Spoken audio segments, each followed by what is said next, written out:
application to help countries understand the state of innovation globally, as well as examine the innovation performance of, for this year, 132 economies or countries. I'm delighted to be joined right now here in Geneva by many colleagues and friends, including from different parts of the world. And of course, you'll also be able to hear from some of the ministers who will be giving us some recorded messages. The GII is this year, as I said, in its 15th edition. And for the last 15 years, it has grown from strength to strength as a tool for policymakers and for others, right, to understand what's going on in a complex area of innovation. And we hope that this year's GI will continue being useful to all of you as we find the global innovation ecosystem at a crossroads. And why do I say that? On one hand, despite the pandemic and the challenges posed by the pandemic, innovation metrics have continued to grow in both 2020 as well as last year, 2021. R&D investments are at an all-time high, and even corporate spending on R&D has remained very high. IP filings, as many of you from the IP community will know, have increased and are probably at the highest levels ever. And yet, at the same time, while we see strong investments in innovation, the storm clouds remain overhead. First, the pandemic has and still has lingering effects, but probably more importantly now, we've got geopolitical tensions, and we're beginning to see high inflation, supply chain disruptions, interest rate increases, affecting the future of innovation. So what we do want to say, one of our messages is that while we welcome the continued investments in innovation, we think that we now need to pay equal, if not even more attention to whether these investments are creating impact. We need to see whether the investments in innovation are able to really bring benefits on the ground, and we think that quality and value will become as important to success as quantity and skill. And so I think the challenge before us is how can innovation deploy faster? How can it be more relevant? And I think those challenges are more critical than ever. And so that's why this year's theme of the GII is on innovation-driven growth, the future of innovation-driven growth. We are very pleased that when we surveyed member states earlier this year, we reached out to all of them. Of the 110 member states that responded, 70% said that they use the GII in various ways as a policy tool, as a way of understanding what's going on. And even some member states have created innovation metrics at the sub-country level, at the regional level or provincial level, to help them to spur their innovation ecosystems within the country. So very pleased that these things are happening. And so today, I'm very pleased that there'll be many different colleagues joining us to talk about innovation in all its different facets. I'm very pleased to welcome Professors Sumitra and Bruno Lanvin, who are from the Portelans Institute, who have been our partners in the GI for many years. Professors Sumitra and Lanvin will be hosting a panel discussions after this one. And then I think I also want to introduce my colleagues who have been doing the hard work of putting together the index year after year. They are there. And without further ado, I'd like to pass the floor then to my colleague, Mr. Marco Alaman, our Assistant Director General of WIPO's IP and Innovation Ecosystem Sector, and who leads, in whose sector the GII team is within. Marco, you have the floor, please. Go ahead, take it away. Thank you. Yeah. You are very kind, Director General. Very welcome to all of you. And before getting into the presentation of the report and the details of the report, allow me to introduce and to present. I'll listen and for you to listen a message of congratulations from His Excellency Mr. Li Keqiang, Premier of the State Council of China. And this message will be read by His Excellency Mr. Wan Xigang, Minister of Science and Technology of China.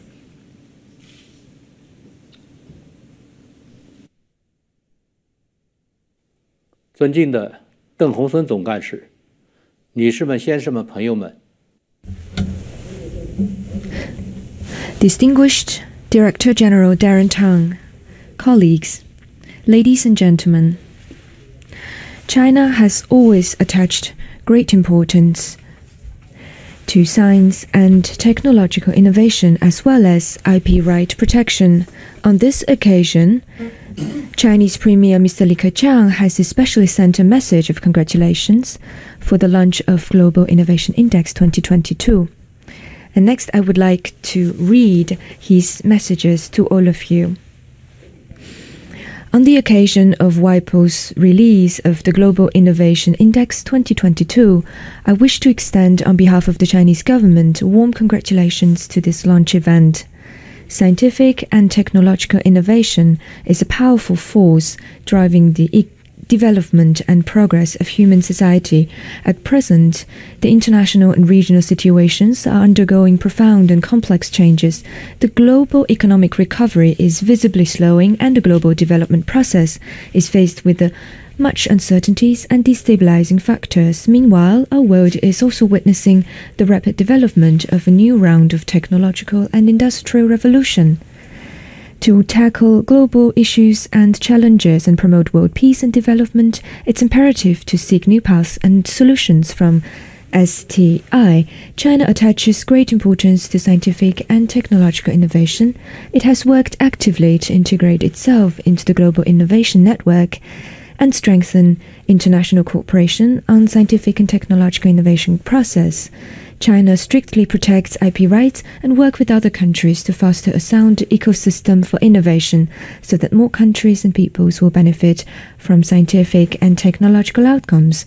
China, going forward, will enhance international exchanges and cooperation with even greater openness, engage deeply in global science and technological governance, and continue to expand the areas and space for international cooperation on scientific and technological innovation. We will work together with all countries to pursue an innovation-driven development and make our planet a better one. We will maintain our friendship and cooperation with WIPO and jointly advance the development of international rules on IP that are open, inclusive, balanced, and effective. I wish the launch event a full success. Li Keqiang, Premier of the State Council of the People's Republic of China. Thank you. And a good starting of the session of today. Let me start with the following. We have prepared some videos explaining the main takeaways of the report for this GI 2022 report. And I have the pleasure to engage in that regard with some question and answer with the technical team that have been preparing that report. So let's see the first video, and then we go for those question and answer.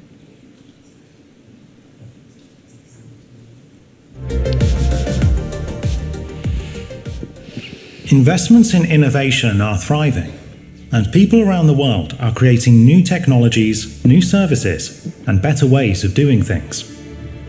They are pushing to make the world better for all of us. But will this continue, or has the COVID-19 pandemic, geopolitical upheaval, and other recent challenges slowed investments in innovation, thus slowing humanity's progress? The 2022 edition of WIPO's Global Innovation Index, or GII, addresses this urgent question. Interestingly, the GII shows that innovation investments thrived during the first year of the COVID-19 pandemic and boomed in 2021. Investments in global R&D in 2020 grew at a rate of 3.3%, despite the pandemic-induced economic downturn, avoiding a fall as was the case in the previous recessions. Top corporate R&D spenders are the most innovative firms worldwide. They increased R&D expenditures by nearly 10% in 2021, which is higher than pre-pandemic growth. This increase was primarily driven by three sectors: information technology and software, pharmaceuticals and biotechnology, and construction and industrial metals. Sectors that suffered in 2020, such as automobiles, industrial engineering, transportation and travel, generally experienced a return to R&D growth in 2021. Demand for intellectual property, including patents, trademarks and designs, grew during the global pandemic in both 2020 and 2021. The biggest boom, however, was in global venture capital, with VC deals growing by nearly 50% in 2021, reaching nearly 20,000 transactions. VC is increasingly global, with deals in Latin America and the Caribbean doubling, and activity in Africa up nearly 100%. These two regions witnessed the strongest VC growth. While the VC outlook for 2022 is more sober, data for the first quarter of 2022 still shows healthy VC growth rates. The GII also ranks the innovation performance of 132 economies, highlighting their innovation strengths and areas for improvement. This first part, this video refers to the so-called the GII Global Innovation Tracker. And this part of the report tracks global innovation trends at the worldwide scale, but particularly in this 132 member state that the video mentioned, those covered by the report. And as the Director General mentioned in his introductory remark, the GII finds the innovation landscape in a very clear crossroad. In one hand, innovation investment continue to increase, but on the other, very important challenges face. So in order to start a conversation in this element of the report, the tracker, allow me to ask few questions. Let me start with Mr. Carsten Fink. Carsten, as the video just show, we are sending an upbeat message on innovation investment for 2020 and for 2021. Can you elaborate a little bit more on which are those findings? Yes, thank you, Marco. Innovation investments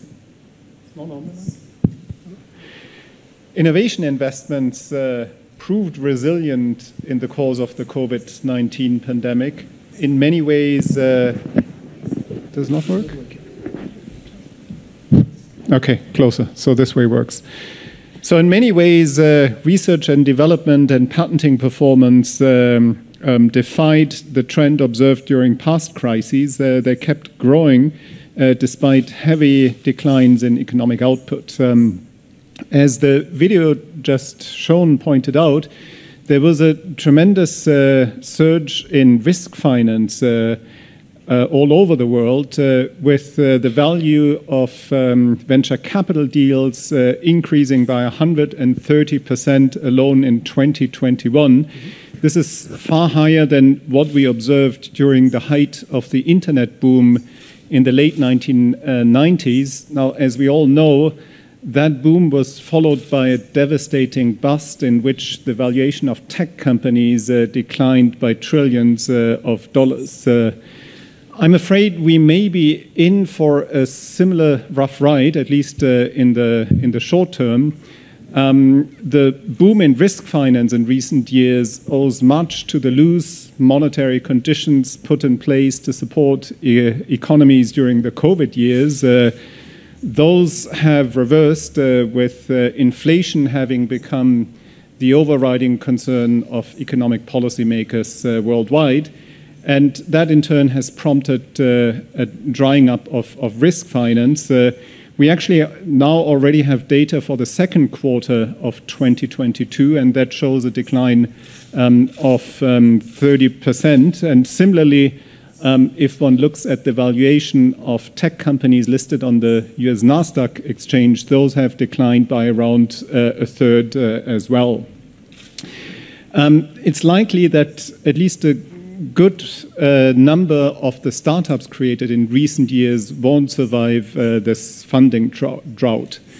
Now, at a certain level, boom and bust cycles have always been a feature of innovative activity and technological progress. I think there are enough of examples for that throughout history. Also, with the benefit of hindsight, probably some of the venture capital activity in recent years had an element of exuberance. One thinks of the excitement around super-fast delivery companies or the proliferation of blockchain-based ventures. But I would say that a lot of technology developed in recent years has promising potential. One thinks, for example, about a lot of clean tech innovation. So let me conclude by emphasizing that despite the current difficulties, it's important that both governments and companies don't lose sight of the long term and keep on investing in innovation and keep on pushing these technologies. Thank you. Many, many thanks, Carsten. Let me turn to Vanessa. The Global Innovation Tracker, as just described, goes beyond innovation investment.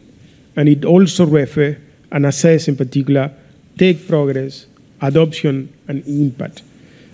You describe in the report certain signs of its strengths, but at the same time, some weaknesses in how innovation diffuse and impact our life.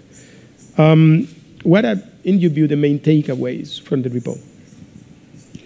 Yeah, so in the Global Innovation Tracker, the innovation cycle is represented in 4 stages: investment, progress, adoption, and impact. Carsten just spoke about the first. The second stage, technological progress, is when investments are turned into functioning prototypes and marketable products and services. All of our indicators in this stage of the innovation cycle are showing progress, but at a slower rate than expected. For example, the speed and capability of our personal computers is not doubling at the pace implied by Moore's law anymore, but taking significantly longer. And even though technological progress continues to drive down the costs of renewable energies, in the case of solar photovoltaic, we have seen that the lowest drop in cost in the past decade. And data on electric batteries pledges for the realization that they will not continue to fall as rapidly as they have been. Ultimately, though, the real impact of technological progress heavily depends on society, to the extent which society accepts, adopts, and implements new technologies. Which brings me to the third stage of the tracker, the innovation cycle, adoption. So mobile broadband, for example, was adopted rapidly. 10 years ago, only 17 out of 100 inhabitants were connected. Today, it's 83, though it appears to be stagnating at this level. Adoption of industrial robots showed healthy growth of 10% on 2020, but this is quite heavily concentrated among the top 5 countries who represent 75%, so 3/4 of all new robot installations worldwide. The number of electric cars on the world's road also showed great adoption, tripling in just 3 years. But despite this rapid growth, it's important to bear in mind that electrical vehicles still only represent 1.4% of all cars.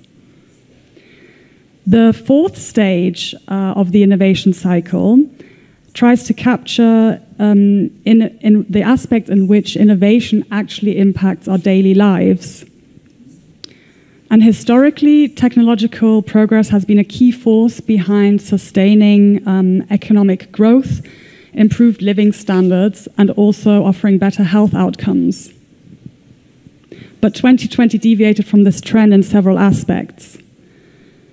So indeed, scientific advancements have helped increase life expectancy from 53 years on average in 1960 to 73 years in 2020. But 2020 represented the first marginal decline in life expectancy in modern history.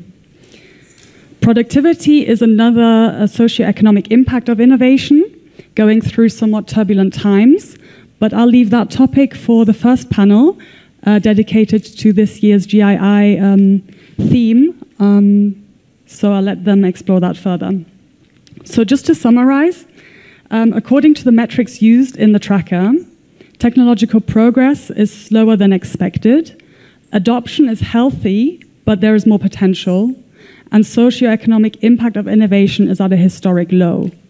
And with this, I will close the innovation cycle by returning to the investment stage, which, if continued to be invested in, despite the current difficulties, can re-elevate humanity's progress in all 4 stages.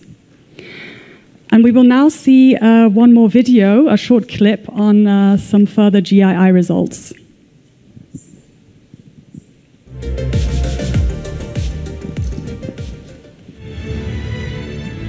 Switzerland, for the 12th year in a row, ranks first in 2022. The United States is second, followed by Sweden, the United Kingdom and the Netherlands. China edges toward the top 10, ranking 11th. It remains the only middle-income economy in the GII top 30. Canada makes a comeback into the top 15, rising 1 position. Turkey and India enter the top 40 for the first time, at 37th and 40th respectively. The geography of innovation is continuing to shift towards Asia. 2 Asian economies are in the top 10, with the Republic of Korea in the 6th position and Singapore rising to number 7. 5 Asian countries have seen significant progress in their innovation ranking over the past 10 years: China, India, Vietnam, Iran and the Philippines. The top economies in Northern Africa and Western Asia region are Israel, the United Arab Emirates and Turkey. The Latin America and Caribbean region is led by Chile, Brazil, which is a newcomer in the region's top 3 economies, and Mexico.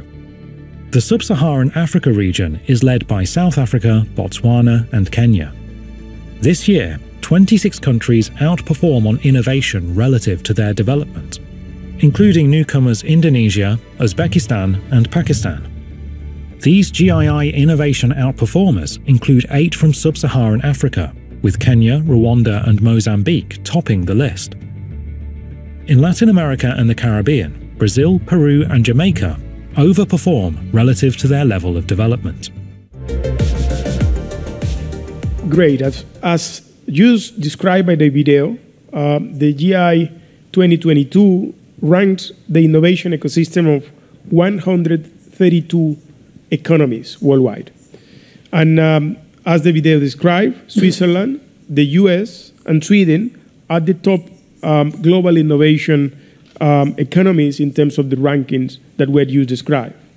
When it comes to regional players, Chile in Latin America and Caribbean, India in the Central and Southern Asia, the Republic of Korea in Southeast and East Asia, Israel in the Northern African and Western Asia, and South Africa, Mauritius in Sub-Saharan Africa are leading in terms of those rankings. So let me now move to this second part that the video refers, that is about the rankings. Let me ask Lorena. We use her some of the highlights of the GI, and particularly the main highlights that the video describe here. But I would like to hear from you what other highlights may be relevant to mention, and in particular, whether you see any trend in the near future? Thank you, Marco. Yeah, as you said, we saw a few of the highlights already, but let me go through some of the findings that I find more exciting and that are promising for the future. So basically, for some years, we have been talking about a changing innovation landscape, and I think probably the best example is China, which is now at the door of the top 10. However, we're always looking in the team to find new innovation powerhouses in the hope to find like innovation catch-up. And as you saw in the video, we see this mostly in Asia and Turkey. Turkey and India are for the first time in the top 40. We also see a lot of hopes in Indonesia. It's a lot of things happening there. Going a little bit at what Karsten mentioned, there was an important flow of venture capital coming in 2021. Then when we look at the metrics, we find some trends in these economies. Most of these are getting very good at the outcomes of innovation, and in particular in the creative outputs, not the traditional IP indicators. Intangible assets are quite important, quite interesting. And we're basically seeing businesses in these countries basically building on their competitive advantage, and we hope to see the performance of this country continue to rise in the future. Now, beyond these big movers, let me highlight some. In Europe, I think Estonia and Poland are interesting cases. We should look after them. In Latin America and the Caribbean, beyond the top 10, we have Colombia, Argentina, the Dominican Republic, interesting cases as well. This is also the first year where we see a lot of the Arab states going up. To mention some, we see the United Arab Emirates, Saudi Arabia, Kuwait, Qatar, Morocco, Egypt, Algeria. These countries have been working in diversifying their economies for a few years, and we're finally seeing some changes in the innovation landscape as well. Now, in sub-Saharan Africa, the leaders, of course, Kenya, Rwanda, Mozambique. We also see interesting things happening up in Botswana. And finally, I think there's a lot of things happening in Africa, some that we can measure, some others we cannot. But basically, there's a lot of interesting fintech innovations, health innovations, and so on. Now, your question about the future of innovation, I think we observe this trend towards the globalization of innovation, and by this we mean we're hoping to see more countries outside Europe and North America coming up into the top 20, in the top 30. This is one of our hopes. There is a lot of potential there.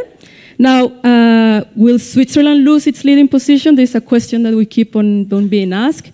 I think this is, there's nothing certain, but their position is quite solid. They have a very dynamic and competitive ecosystem. They're very fast on integration inventions into market solutions, and so on. We also see some of the innovation leaders, such as the US and Germany, getting stronger this year. Without doubt, the US is leading in many of the R&D indicators. They're major R&D spenders. The global corporate R&D investors, the major ones are American companies. So we still see the Alphabets, Microsoft, Apples investing more than $15 billion a year in R&D. So, I think the only hope to see a change in global innovation landscape is if some more economies really take innovation as an engine of growth. And a lot of the rising stars, we're seeing this. The innovation is a long-term priority. So let me just close by saying that we like to emphasize in the GII that the richness of the report is really on its metrics, more than the rankings. So I invite everyone in the room to dive into your economy profiles and try to make the best out of them in an actionable way. Thanks, Marco. Many, many thanks, Lorena. And since Sasha have been asking questions throughout the year to many of the countries' requests, let's not use this occasion to ask Sasha for additional question. Let me turn to Jack directly on the following. I know that there is a big effort in improving the GII as an important tool to identify progress on innovation. And I know that one of the key efforts you made is including almost every year new indicators. There are a few indicators you introduced this year. There are two that, in my view, are particularly relevant. One is the intangible asset intensity, and the second one is the software innovation and collaboration. Can you explain a little bit more the contribution of these two indicators and what may be the key results coming from the report in that regard? Thank you very much, Marco. So the nature of innovation is constantly changing.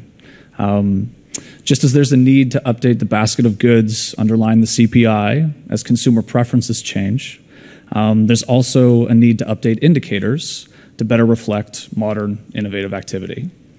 So as such, our team endeavors to constantly improve the index by partnering with experts to craft new innovation metrics. So I'm going to start with the intangible assets that you just mentioned. Now, these have arguably become the cornerstone of the modern economy. Their definition is very broad.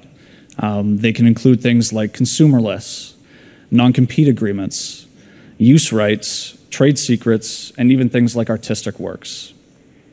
Now, since many of these assets are not publicly traded, there's no prices out in the real world, their value is incredibly hard to quantify. So we collaborated with Brand Finance, and with their help, we identified the top 5,000 firms with respect to their intangible asset intensity. Now, this is just equivalent to the ratio of their intangible asset value to their enterprise value. So notably, many industries derive most of their value from intangible assets.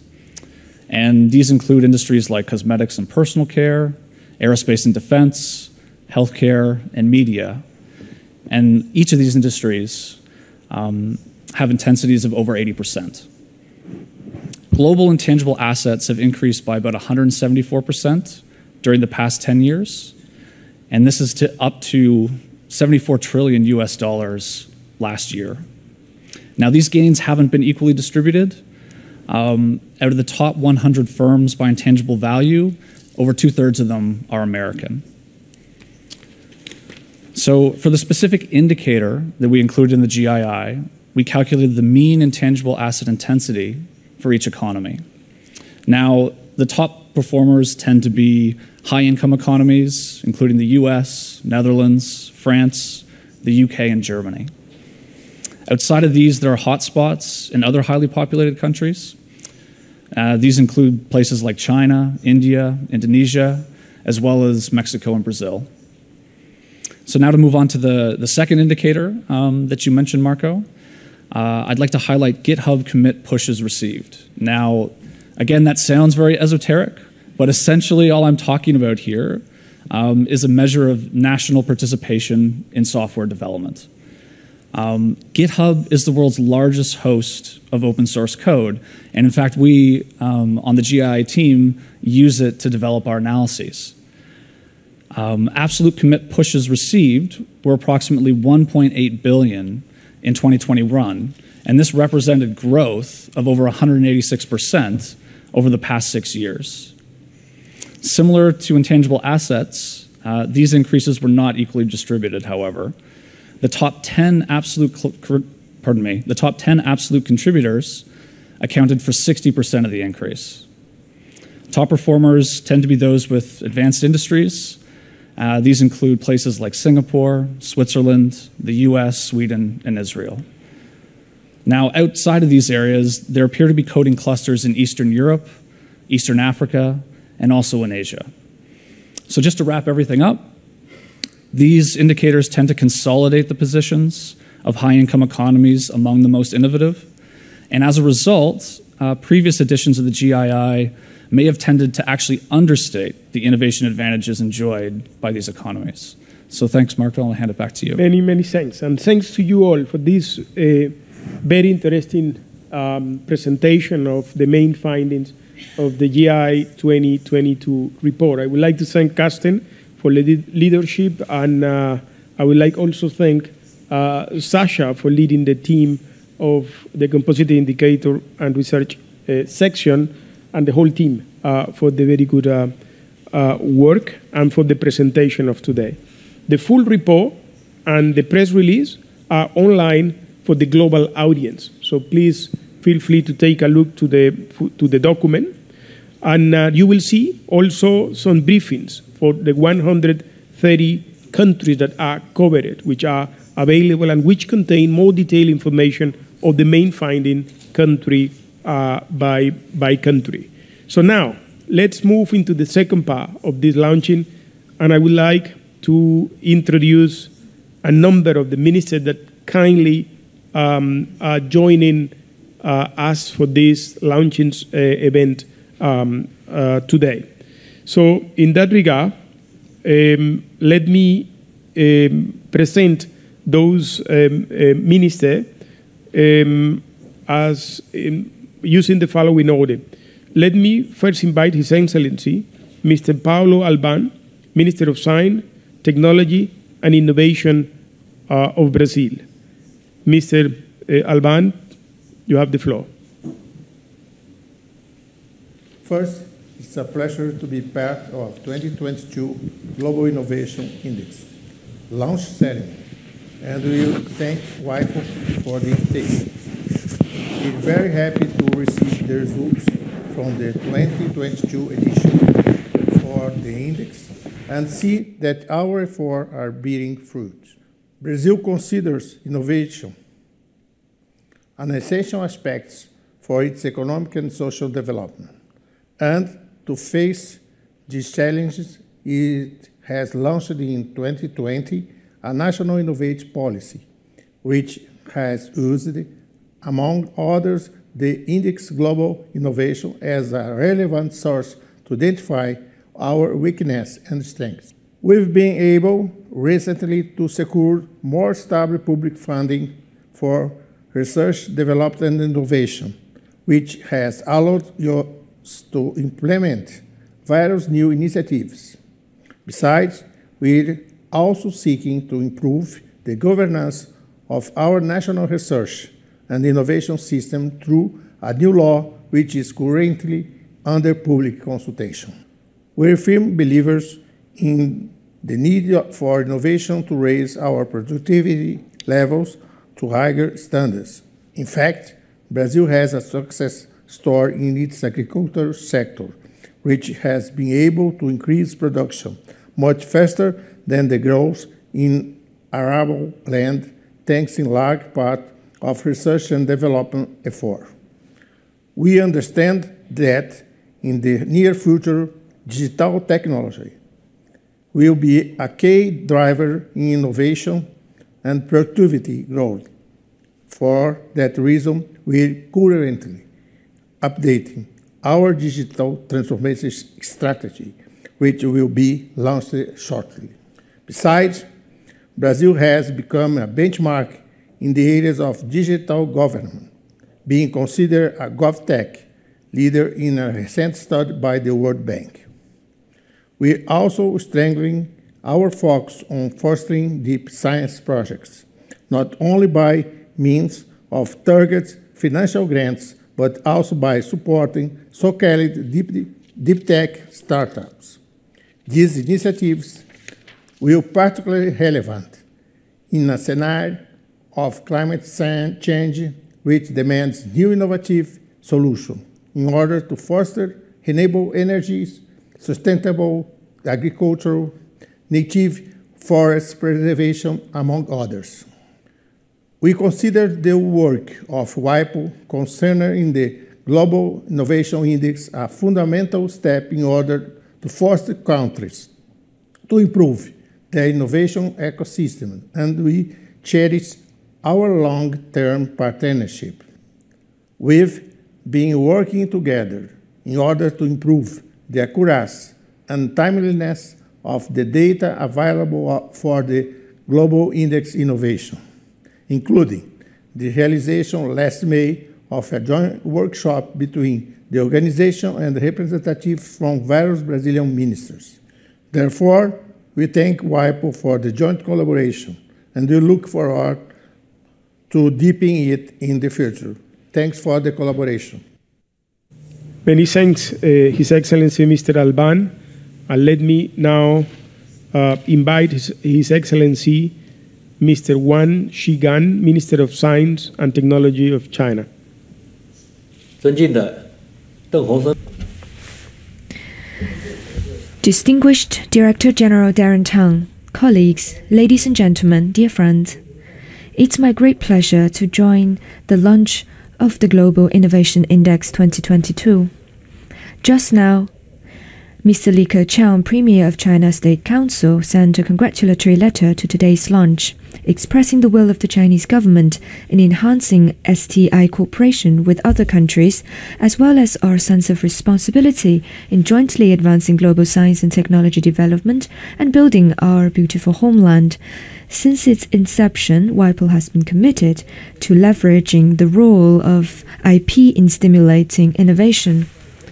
By bringing together countries in IP protection worldwide, WIPO has contributed greatly to global innovation governance, the protection and utilization of IP rights, and the development of global IP infrastructure. China has continued to deepen cooperation with WIPO to work for the development of an open, inclusive, balanced, and effective international rules on IP.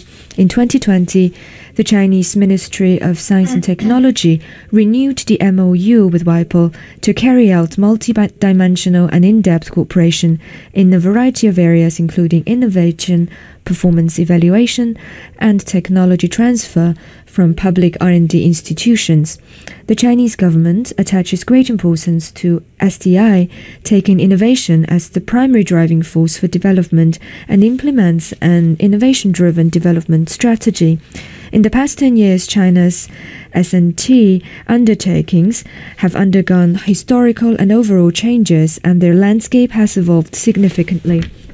According to 2022 GII, China ranks the 11th in innovation performance, up by 1 place from the previous year, and it is the only middle-income country to make it into the top 20.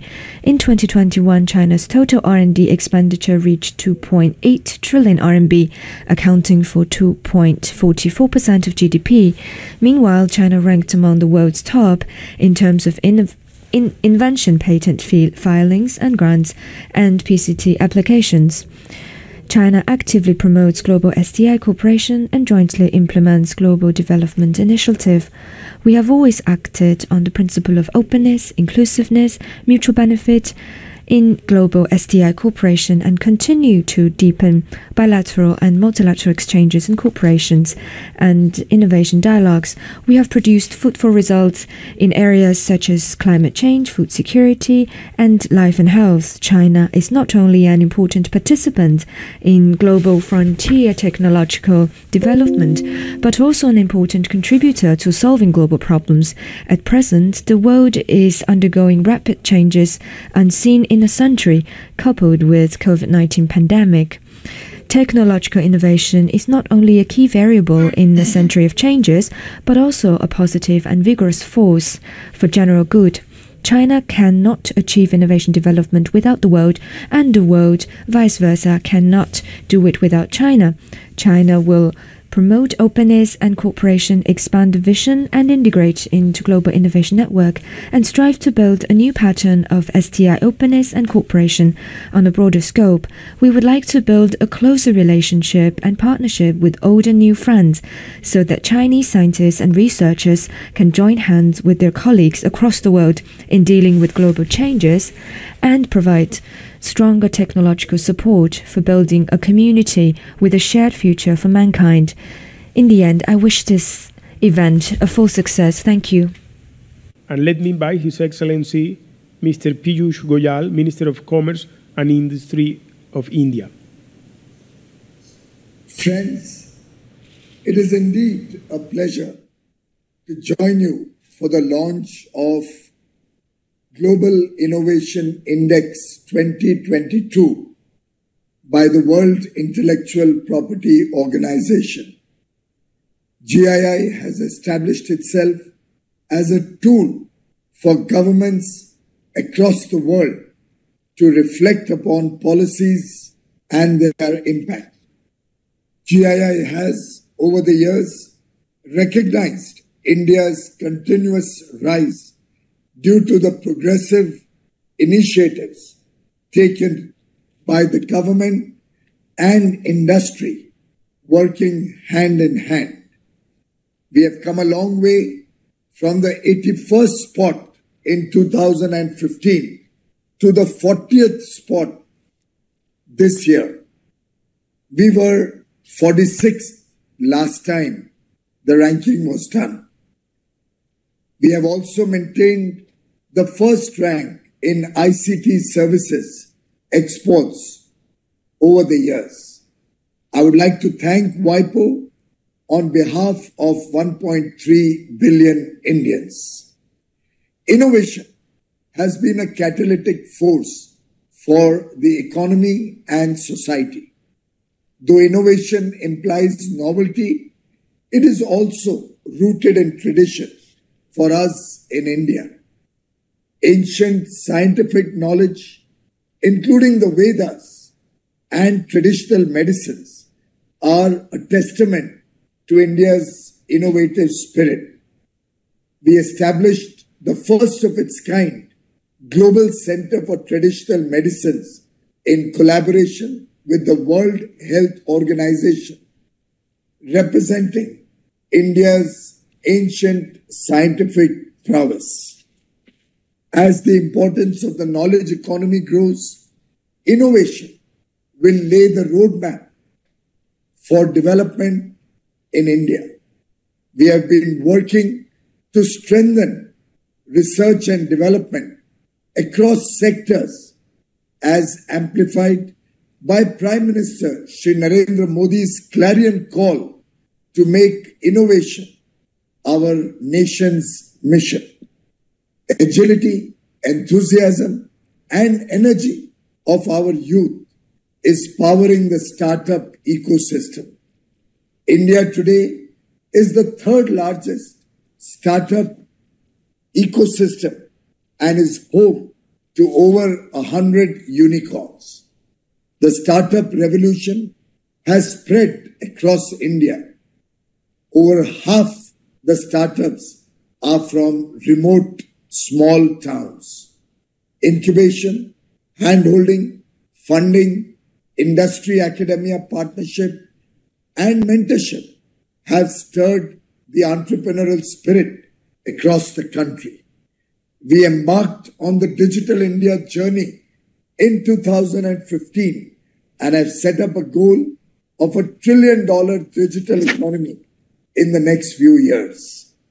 Digitization of government initiatives and public services has been our continuous focus.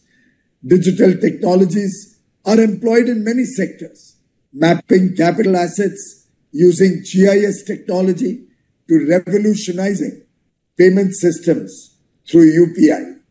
In fact, 40% of the global real-time digital transactions happened in India last year. To further strengthen innovation, we have introduced the National Education Policy, which promotes the spirit of inquiry by setting up incubation and technology development centers. With over 9,000 Atal Tinkering Labs, we encourage our youth to develop solutions to society's problems. India has taken up structural reforms to strengthen our IPR regime, including the modernization of our intellectual property offices, reducing legal compliances, and facilitating IP filing for startups, women entrepreneurs, the small industry, and others.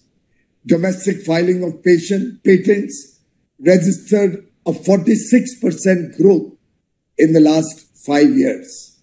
We are now transitioning to a knowledge-based economy. India today aspires to take our ranking in the GII index amongst the top 25. Thank you once again, WIPO, for this honor. Thank you very much. Thank you, Minister Goyal, for your kind intervention, and let me invite His Excellency Mr. Yasona Laoli, Minister of Law and Human Rights from Indonesia.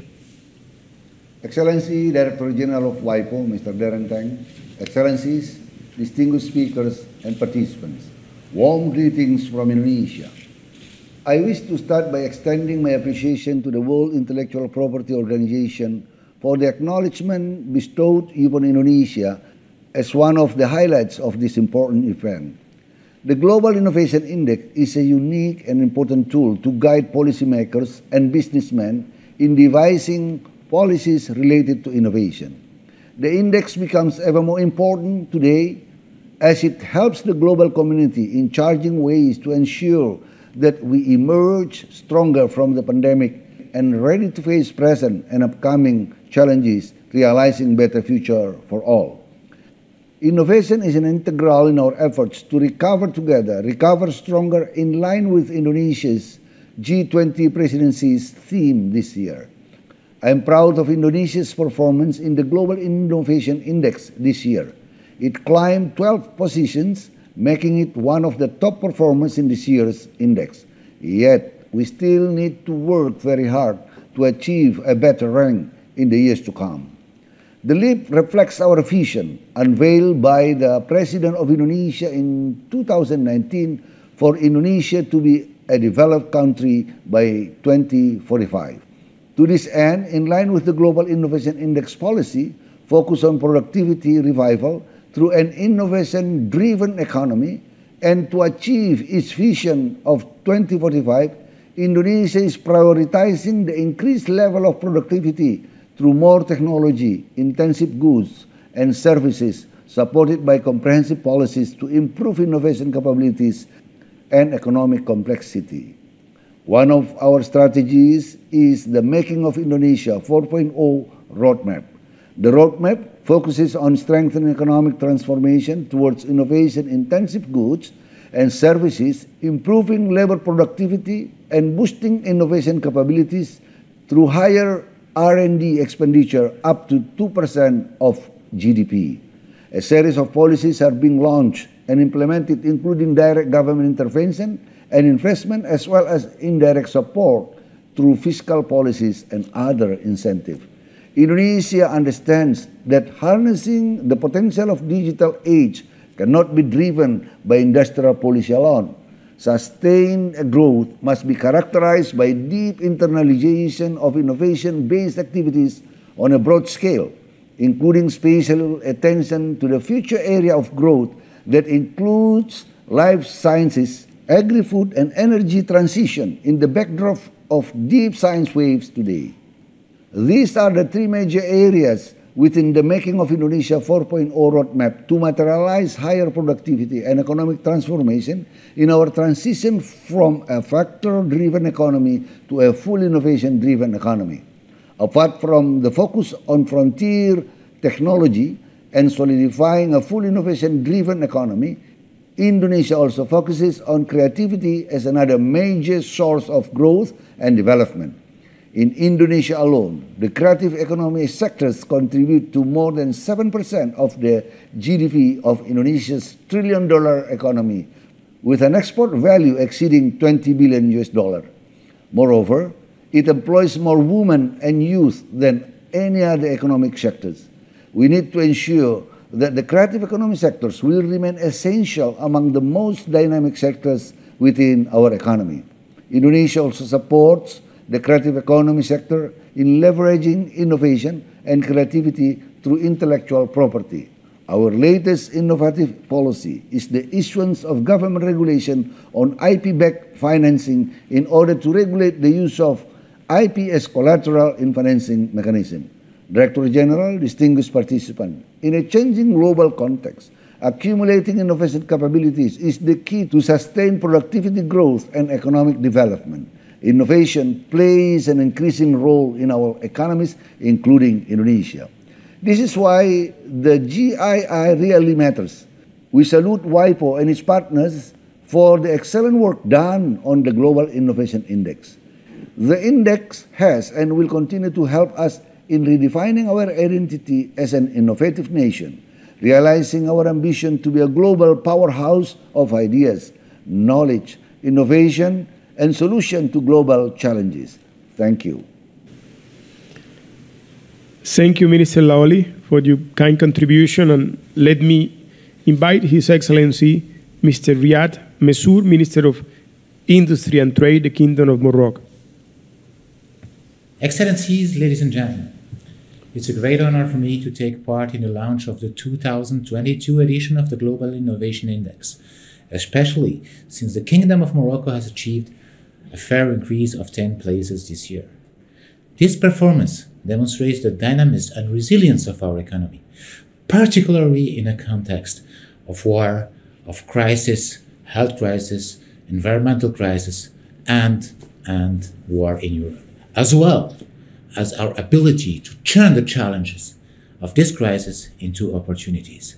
It also proves the importance Morocco places on intellectual property and innovation. Indeed, intellectual property is more than ever considered as an essential growth lever for development and economic recovery. The new development model mandated by His Majesty King Mohammed VI, may God assist him, and whose operationalization is the foundation of the governmental program, emphasizes the important role of intellectual property. It is the cornerstone for the emergence of an efficient innovation ecosystem, accelerating the transformation of our economy.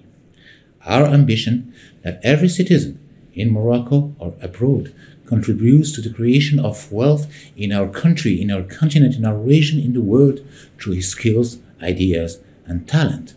Morocco has already laid the groundwork to achieve this goal. It has been a forerunner through a century-old system of intellectual property, which covers the mechanism for protecting creation and innovation, as well as the tools for enforcing rights. This system has evolved and adapted over the year. Today, our vision for 2035 is industrial and commercial property should be at the service of a productive, innovative, and inclusive growth. Thus, to allow intellectual property to play its full role, our country has launched several projects and initiatives, including the establishment of a world-class legal framework for the protection of innovation, the development of support programs for innovation actors, like Technology and Innovation Support Center, in partnership with the World Intellectual Property Organization, gathering more than 50 members intervening in the ecosystem of technological innovation with pro bono assistance programs for inventors, supporting universities and R&D centers in the implementation of an intellectual property management policy and technology transfer offices, the development of an IP marketplace for the valorization of patent and a bank of innovative projects, taking valor for free of exploitation patents intended for young entrepreneurs, startups, and SMEs, the launch of many national programs of support and financing of startup and innovative companies, the promotion of the culture of the industrial property and the incentives to its use within the companies, and this through the organization of several initiatives of awareness raising, such as caravans that goes all over the country, the support of the technological innovation activity in the field of the fight against COVID-19, in particular through a personalized support, which made it possible to lead to 62 Moroccan patent applications in the field. The mobilization of public and private actors around innovative projects in priority sectors for Morocco, such as industry, water, energy, and health. Moreover, it is necessary to underline the role that the Ministry of Industry and Trade has assigned itself to the Moroccan Office of Industrial and Commercial Property. It aims at putting at the disposal of young creators and innovators and SMEs a set of tools and programs to help them take advantage of their creations through the protection and the valorization of their competences by providing monitoring and information services in this field. We are beginning to reap the benefits of these measures. In 2021, we recorded an increase of 16% for trademarks, 12% for industrial designs, and 10% for patent applications, and this despite the context of crisis. Morocco has moved 10 places in the Global Innovation Index, as said before. I would like to congratulate the WIPO and its partners for the quality of the work done and for the elaboration of this index, which is a great interest for the whole innovation community. Morocco pays particular attention to it, with a special focus group on this index that has been set up since the first editions in order to analyze in detail our ranking, but especially to identify the ways of improvement, and this in partnership with the main community, or with the community of innovation. Finally, I would like to thank WIPO for its support to the different programs related to the development of intellectual property in Morocco, and in particular, thus aiming at the promotion of innovation and technology development and transfer. I wish every success to this 2022 edition of the Global Innovation Index. Thank you, Minister Messour, for the very kind intervention. And finally, let me invite Her Excellency Mrs. Gina M. Raimondo, Secretary of Commerce, Department of Commerce, United States of America. Hello, I'm U.S. Secretary of Commerce Gina Raimondo. I'm thrilled to join distinguished colleagues from around the world in congratulating WIPO on the publication of the 2022 Global Innovation Index. And thank you to the WIPO member states for your participation, the researchers who helped produce the report, and Director General Tang for his leadership. Innovation is a key driver of economic growth. The new edition of the index will be a valuable addition to our knowledge of the worldwide state of the innovation ecosystem. It's also going to help us ensure that the innovation ecosystem is open and inclusive. According to data that WIPO collected, the U.S. is one of the only developed countries that has experienced an increase in the per capita number of patent applications filed since the turn of the century. We have to celebrate that. But this growth hasn't been experienced equally by men and women. In 2021, only 25% of patents granted in the U.S. included one woman inventor. We have to do better. And we also need a better understanding about the extent to which other underrepresented groups participate in the innovation system. The updated Global Innovation Index is going to be crucial to that work. The promise of innovation to spur growth, foster entrepreneurship, and improve lives is vast. So let's work together to celebrate innovation and broaden the circle of participants in the innovation ecosystem. Thank you. Many thanks, Her Excellency Ms. Gina Raimondo, for this very kind intervention. And let me now hand over to the WIPO Director General, Mr. Darren Tan, who will be the chair of the panel on the future of innovation-driven growth, externalization, or revival. Mr. Darren, you have the floor. Thank you, Marco. It's great to be able to join you all again. You've heard a number of comments and from my colleagues about the basic findings and some of the interesting insights we've gotten from this year's GII. I now have the honor to lead a panel of 5 very distinguished people from the worlds of economy, academia, industry, and international organizations. And before I start, I believe, Sasha, you said that there's a video we'd like to show, right? So maybe I can introduce, I'll pass you to the floor to introduce the video, and then we can start the panel immediately. But go ahead, Sasha. Yeah. Yes, thank you. So similarly to the tracker and the global innovation rankings, we have a little video to introduce the GII theme of 2022 about what is the future of innovation-driven growth. Thank you. The question of how innovation will affect our well-being is key to our future. Will major innovations emerge to change our lives for the better? Today, productivity growth, a common metric used to track future standards of living, is at its lowest level ever. We have experienced a period of great stagnation for a number of decades, during which innovation has not spurred productivity growth that improves welfare. So, what will the future hold? We are on the cusp of a new innovation-driven boom, the GII shows. 2 powerful innovation waves will soon unfold, and, if sustained, they will flourish in years to come. First, a new digital age wave will build on recent progress in information technologies. It will gain tremendous strength. The digital age wave has the potential to trigger pronounced productivity boosts for all economic sectors and all walks of life. This is thanks to supercomputing, the Internet of Things, and artificial intelligence. Digital age tools such as quantum computers, improved big data analytics, and better sensors can lead to breakthrough inventions in all scientific fields. Second, a new deep science innovation wave is forming. It builds on scientific breakthroughs in biotechnologies, biochemistry, nanotechnologies, and new materials created since the turn of the 21st century. On this basis, new deep science-based innovations are emerging in 4 fields: life science and health, agri-food innovation, such as smart fertilizers, energy and clean technology, and transport, as in urban air mobility startups. The positive effects of these 2 upcoming innovation waves will take a long time to materialize, and they face many hurdles, particularly in the area of adoption and diffusion.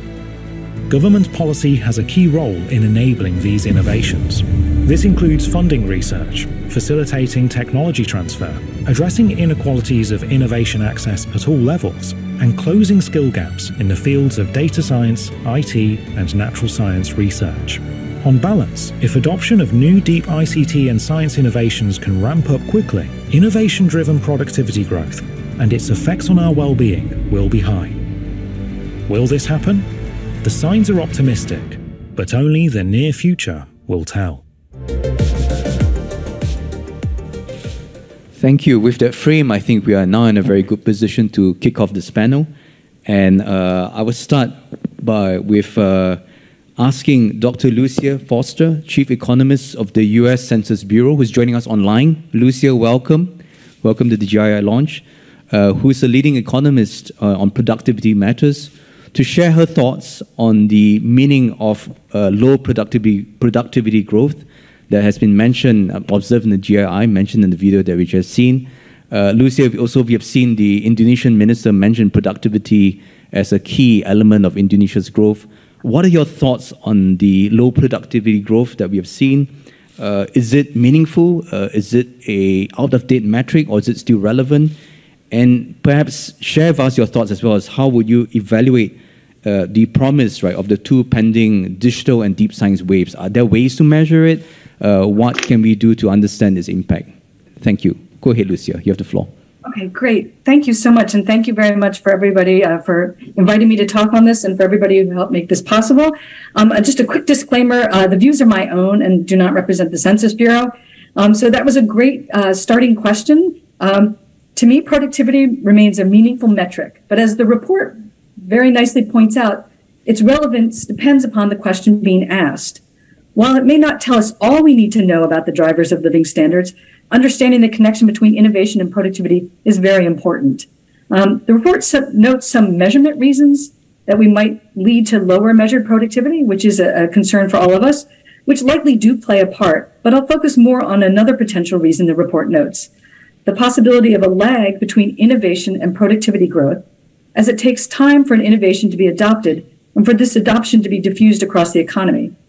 I'd like to discuss this lag in light of another potential reason for low productivity growth: slowing and less efficient reallocation of resources across businesses. Using Census Bureau business level data, and with our colleagues at the Bureau of Labor Statistics, we find that one driver of aggregate productivity growth is the reallocation of resources away from less productive to more productive businesses.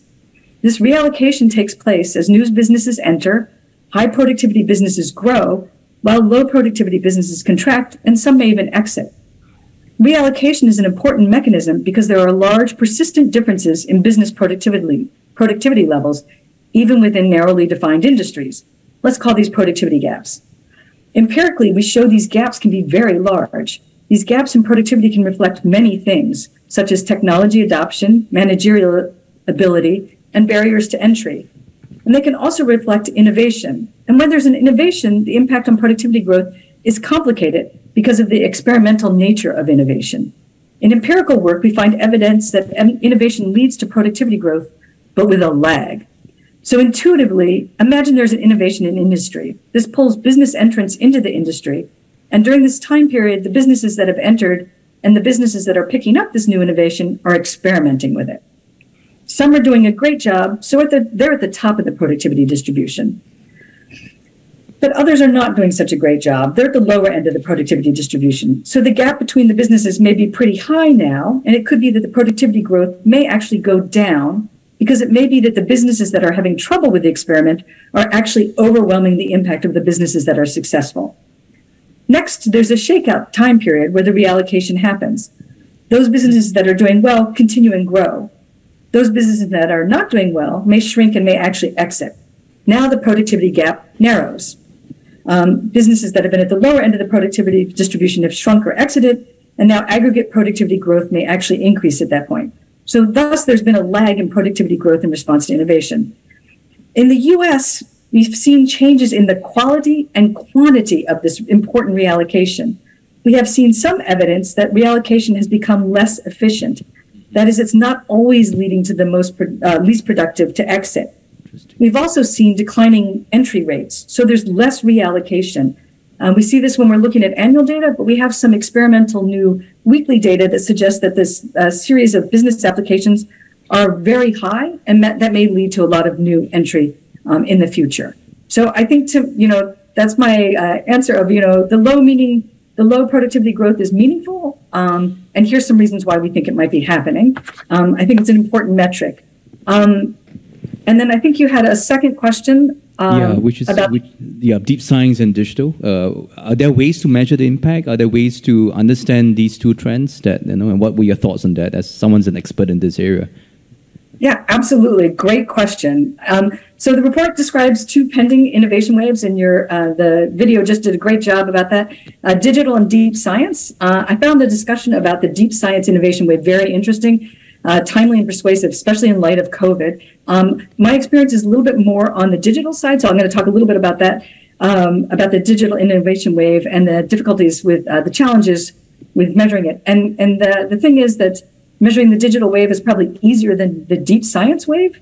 But even there, measuring the digital wave, we face many challenges for digital and related innovation. So I'll talk briefly about three of these challenges using my experience from Census Bureau collections on robotics, on the annual survey of manufacture, digitization and artificial intelligence on the management and organizational practice survey, and advanced technologies on the annual business survey, which is in partnership with the National Center for Science and Engineering Statistics. First, it's very hard to design questions that businesses across all sectors of the economy can interpret in a consistent manner. Robotics in a manufacturing plant may mean one thing, but it may be interpreted in a very different way in a small restaurant. So imagine how much harder it is to accurately describe artificial intelligence use. We are fortunate to work with some outstanding academic experts and have an excellent cognitive testing staff, but challenges remain. Second, we're trying to measure a relatively rare event with a survey, and survey response is always a challenge. In a paper with Acemoglu and others using the second wave of the annual business survey, we find adoption is very low for artificial intelligence and robotics. Interestingly, their use is concentrated in large firms and in certain industries. And if one controls for business size, adoption is also associated with younger businesses. So getting to this idea of entry is important. It may be that AI and robotics are adopted by large firms that can handle the high cost of adopting these and integrating them. But it may also be that businesses are adopting them as they enter. So the third point about the challenges is, you're asking about taking the next step to understand the impact of adoption on productivity, and that's even more complicated. We're working on research to examine the connection between adoption and productivity. One of the biggest challenges here is developing a strategy that enables us to go beyond correlations to causality. And we look forward to future waves of the annual business survey, which may help us to look at this causality by looking at things over time. Thank you, Lucia. I think your comments on lag gives some of the innovation optimists some words of comfort. Maybe it's just that the measurement hasn't caught up yet. So we have to watch and see. I think that's something which we all have to pay attention to. My takeaway from your comments is that we need to devise new ways of measuring the intangible economy, the innovation economy. As one of the colleagues said in the opening, that's $74 trillion in the world right now. So we need to get better at understanding what makes this $74 trillion asset class, $74 trillion economy work. And it's not just for advanced industrialized economies, for developing economies as well. We saw so many ministers from developing countries express a desire to join and to be part of the innovation story. Name me one or two things you'd like to suggest or recommend in your personal capacity as well on this front. What can we do to be better at measuring statistically? What can we need to do better at understanding the innovation economy? Great, thank you. And I think you just outlined a couple of really important areas. I'll just say that, as my, first two answers made clear, from my viewpoint and, in my capacity, it's important to understand business level differences. So really getting down into the micro level data within narrowly defined industries to understand aggregate productivity growth. We need to understand the persistence of productivity gaps and the dynamics of innovation, reallocation, and productivity growth. So I'd say it's important to better understand business dynamics in general and to pay special attention to the contribution of young businesses to innovation. Young businesses are both drawn into markets by innovation, but they also develop innovation. So the causality runs both ways, and we don't really understand these relationships. Understanding which businesses are able to experiment successfully and so are on the production frontier, which ones lag behind, and which ones fail entirely, may help us to better understand the productivity dynamics that drive aggregate productivity growth, which in turn would help policymakers understand standards of living's growth. Thank you. Thank you, Lucia. So moving from government and government to industry, I'm going to ask Mr. Fan Zuyong. Did I get your name correct? Yeah, Vice President of Intellectual Property for Huawei, as the representative of one of the most innovative high-tech companies in the world. And by the way, I think Huawei has got one of the largest patent portfolios in the world as well. You are taking care of 100,000 patents and many other types of IP. Can you share with us what your thoughts are like from your perspective about the future of ICT innovation? How do you think that's going to play out over the next few years? Thank you. What an honor to be here, Director General. The information and communication technology, or ICT, has already changed the world. About 3 decades ago, the World Wide Web was born at CERN right here in Geneva. But the technology advancement have never stopped. And in the last decade, there were 2 important thresholds that was met. First, the mobile processors are now fast enough to transmit the real-time application data so that the users can now use the ICT on the move. And second, the artificial intelligence processors are now smart enough so that they can do some real-life job, relieving people to do more dynamic and less repetitive work. So this advancement, the ICT is fast transforming our industry, starting from the mobile handset, but also continued with automotive, energy, and transportation. For example, our wireless engineers are working for systems down in the mining tunnels, where they can enjoy the freedom of unregulated wireless spectrum and build the automotive systems and surveillance systems to maximize the mining safety and automation. Similarly, the unmanned vehicles and the AI assistant schedulers, also the all different kinds of sensors for detection sensors are helping at people at ports, seaports, airports, warehouses to maximize the logistic efficiency. It's changing the world. Also, it changed the world. The ICT is changing the world in a greener and cleaner way. We at Huawei are proud to see that our technologies have been helping our customers in generating 500 billion kilowatt hours of green energy and save 14 billion kilowatt hours of electricity by the end of last year. And that is equivalent to about 320 million tons of carbon offset. It's more or less 20 years of all Switzerland trees taken up of the carbon dioxide from the atmosphere. So that was a tremendous achievement.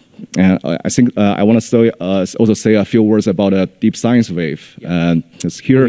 Go ahead. Yeah. Yeah, it's a beginning, but we've already been able to see artificial intelligence have been used in real life scientific research. For example, we've got artificial intelligence comparing and simulating the performance of millions of chemical compounds to be used as electrolyte. If it were to be done by people, it will be a lifetime career work of generations of laboratory staff. We've also been seeing artificial intelligence has been used, for example, in terms of drug development, and they have been helping the biologists to predict protein folding at some estimates at a scale of time saving from 7 years to 3 months. So some people would call it, the use of ICT or the computing the discoveries out of data, the third paradigm of scientific research after the explanation. I think it sounds like the 2 areas of digital and deep science are going to come together as well. Exactly. So rather than seeing them as separate waves, they're overlapping. Waves, some of it may overlap, some may cancel each other out, but then there will be also synergies that will happen. So it sounds like that's something you're seeing going to happen in the world. Yeah. Exactly. Yeah. Yes. Yes.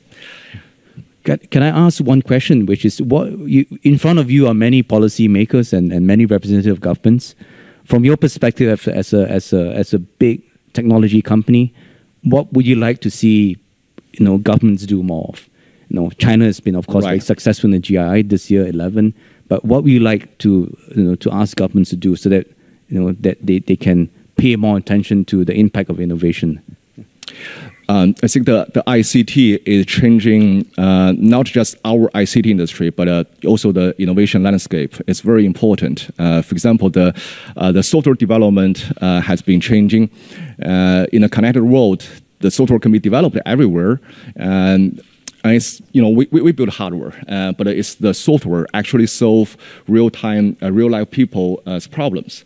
To make a good software engineer, they have to know their users. They have to understand and be close to the users, which means local software engineers develop software for local users.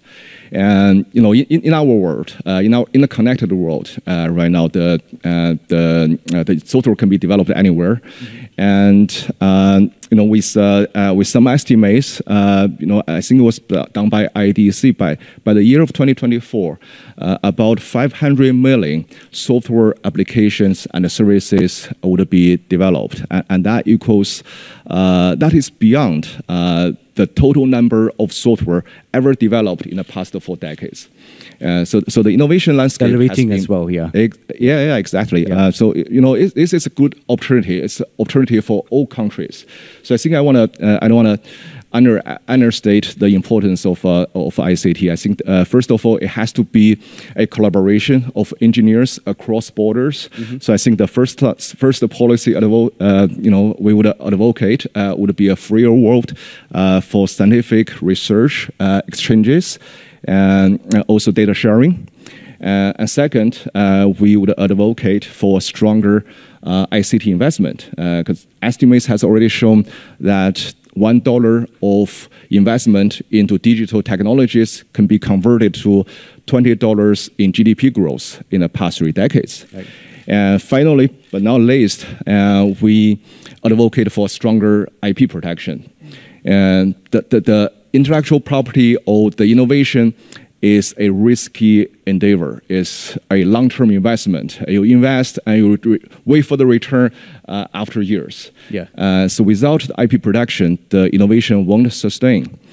So we, if our products, if a product developed by one company can be easily copied by other companies, so everybody would be making cheap copycats of existing technologies instead of investing in build better products to compete with the existing.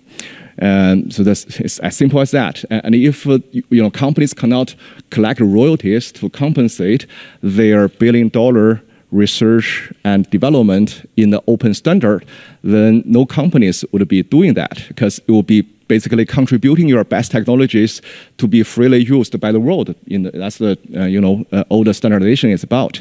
And so I would say, if you do not protect intellectual property well, you are actually denying your people's access to better technologies. Thank you very much. Well, this is the Hall of Intellectual Property, so we're glad to get your endorsement as part of the need for IP protection. I now turn to Professor Artemis Bogosian, who is Assistant Professor at EPFL.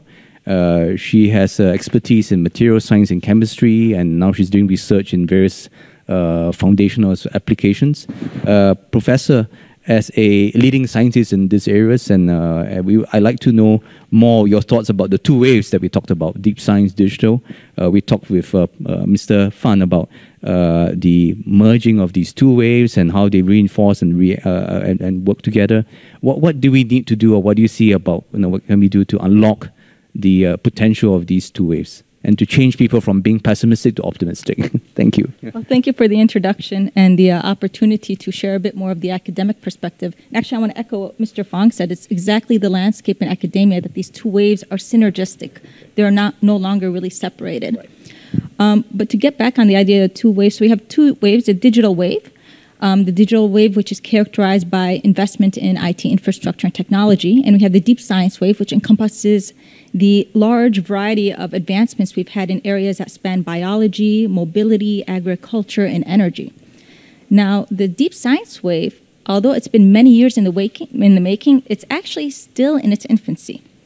As was mentioned, significant investment, most of these technologies require significant investments that span several years, readily several decades, just from when they were first discovered. And so this is one limitation, but we've seen through COVID that we can accelerate this. So if you have an increased need or increased technology investment, you could catalyze implementation very easily. Right. What comes as a surprise to me is actually the digital wave. Yeah.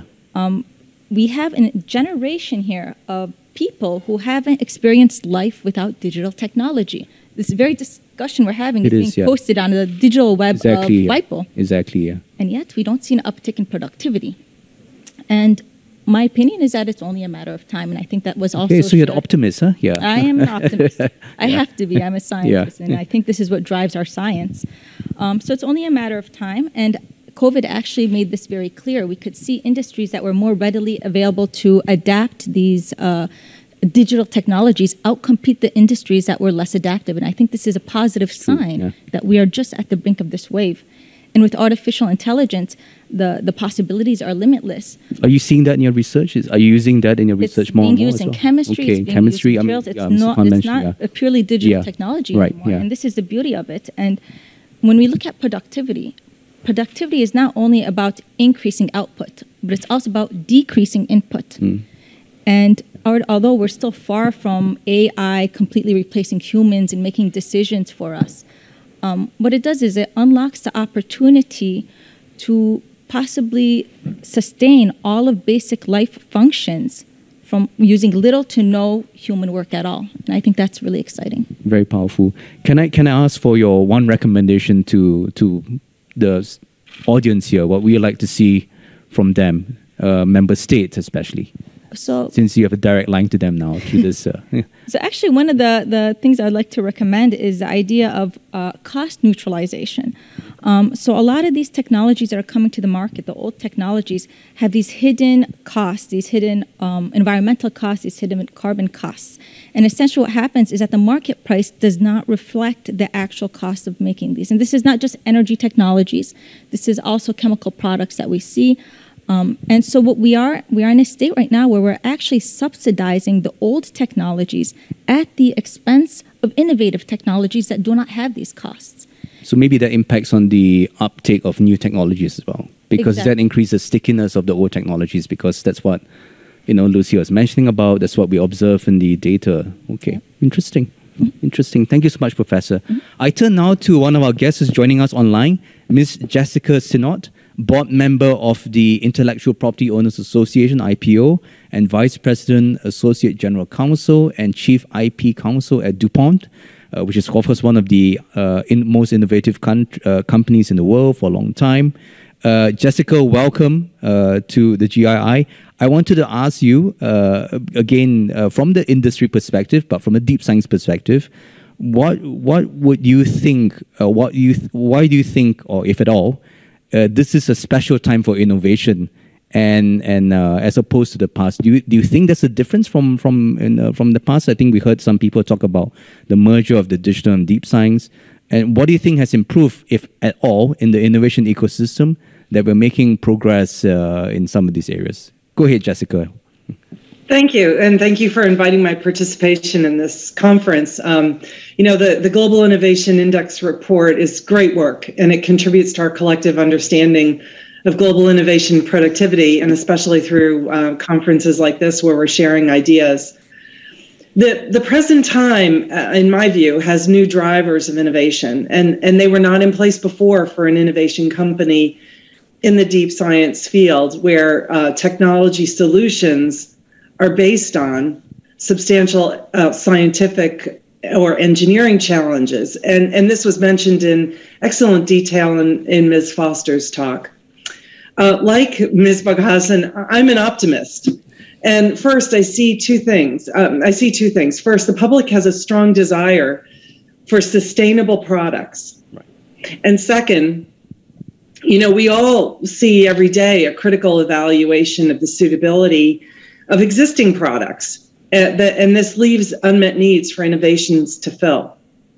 And I want to say these views are my own. I'm not speaking for DuPont.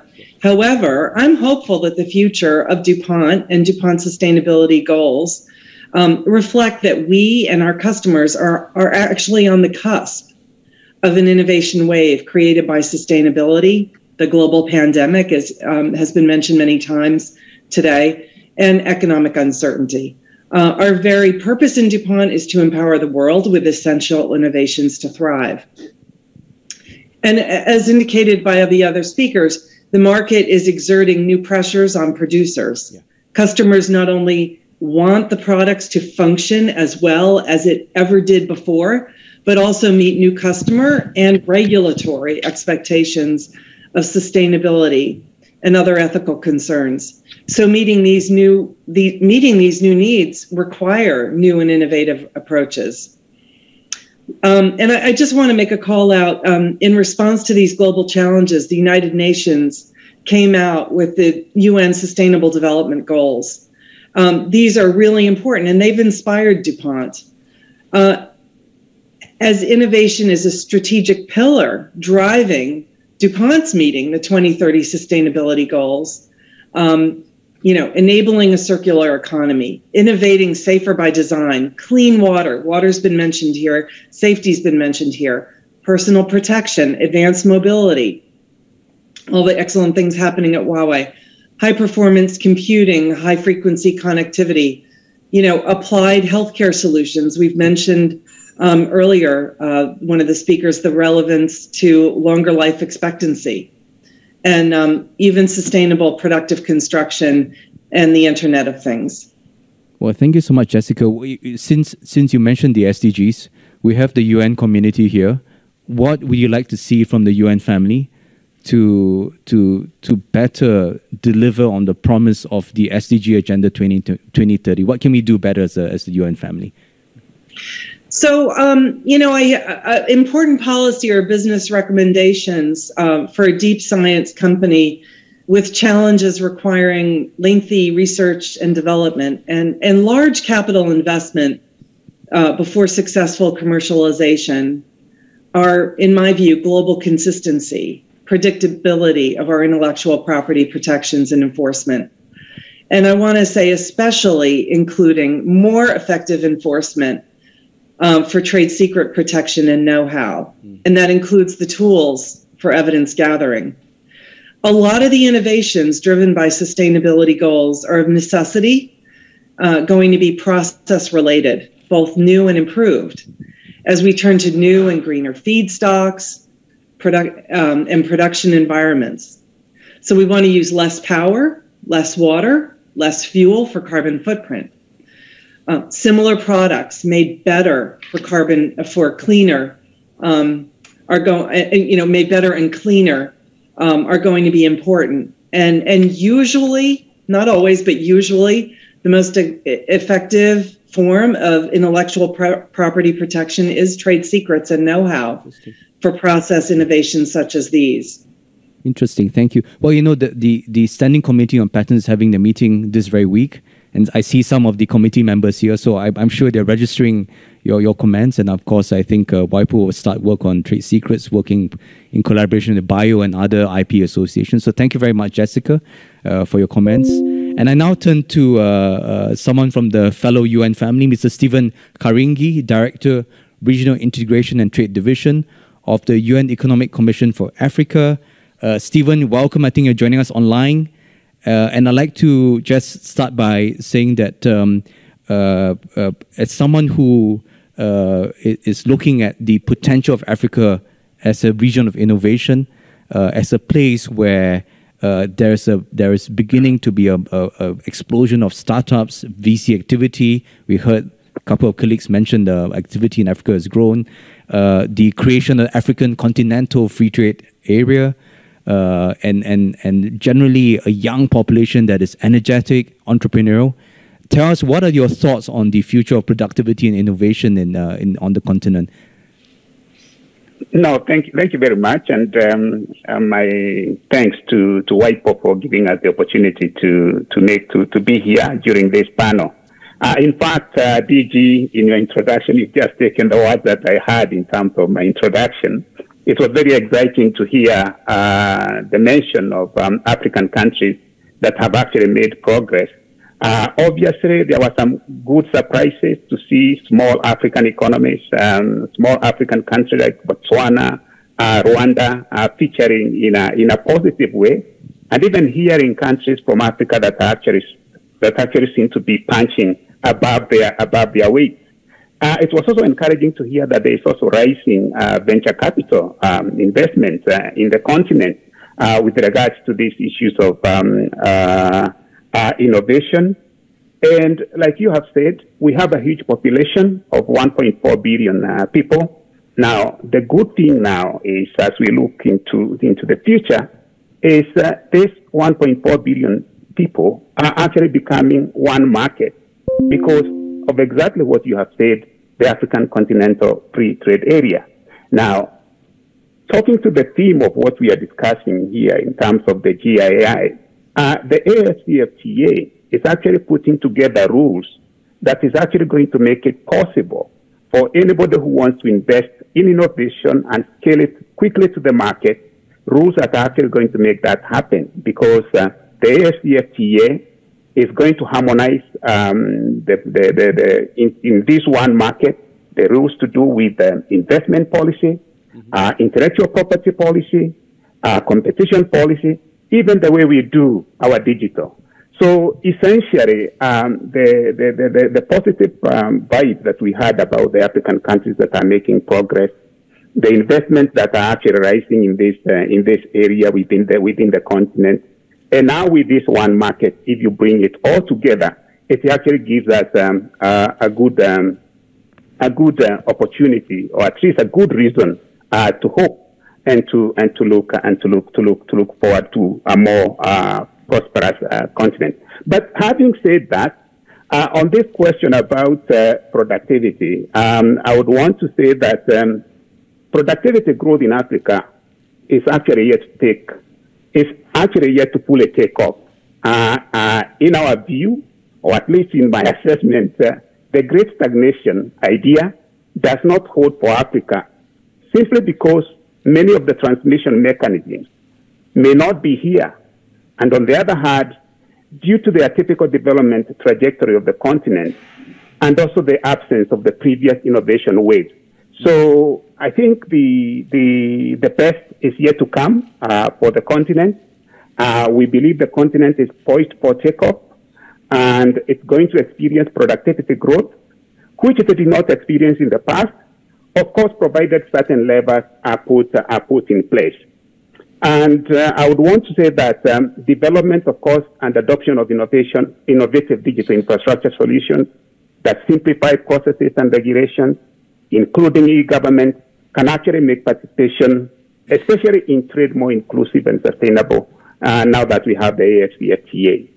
Before I talk about what I see as the obstacles and the opportunities, let me touch on something that was said about the innovations that are happening in the renewable energy sector, and to say that as Africa, we have taken note that the battery and electric vehicles value chain will represent approximately a 9 trillion market opportunity by 2025. And I think estimates show that this is going to rise to 46 trillion by 2050. Now, the interesting thing is that 42 of the 63 elements that are required in these low carbon technologies and the fourth industrial revolution, most of those are actually found within the continent. And I know there are some member states of WIPO who are there from Africa. DRC today supplies 68% of the world cobalt. DRC and Zambia supply 11% of the world copper. So there is no reason for the innovation that is required to drive this renewable energy, or at least the technologies that are going to be at the forefront of fighting climate change, not being scaled up within the continent. And it would be even more important when we see more investments like the VCs that we have heard about, if they can actually be invested in the startups that are working in this regime within the continent, or those who want to bring from outside to scale them up within the continent.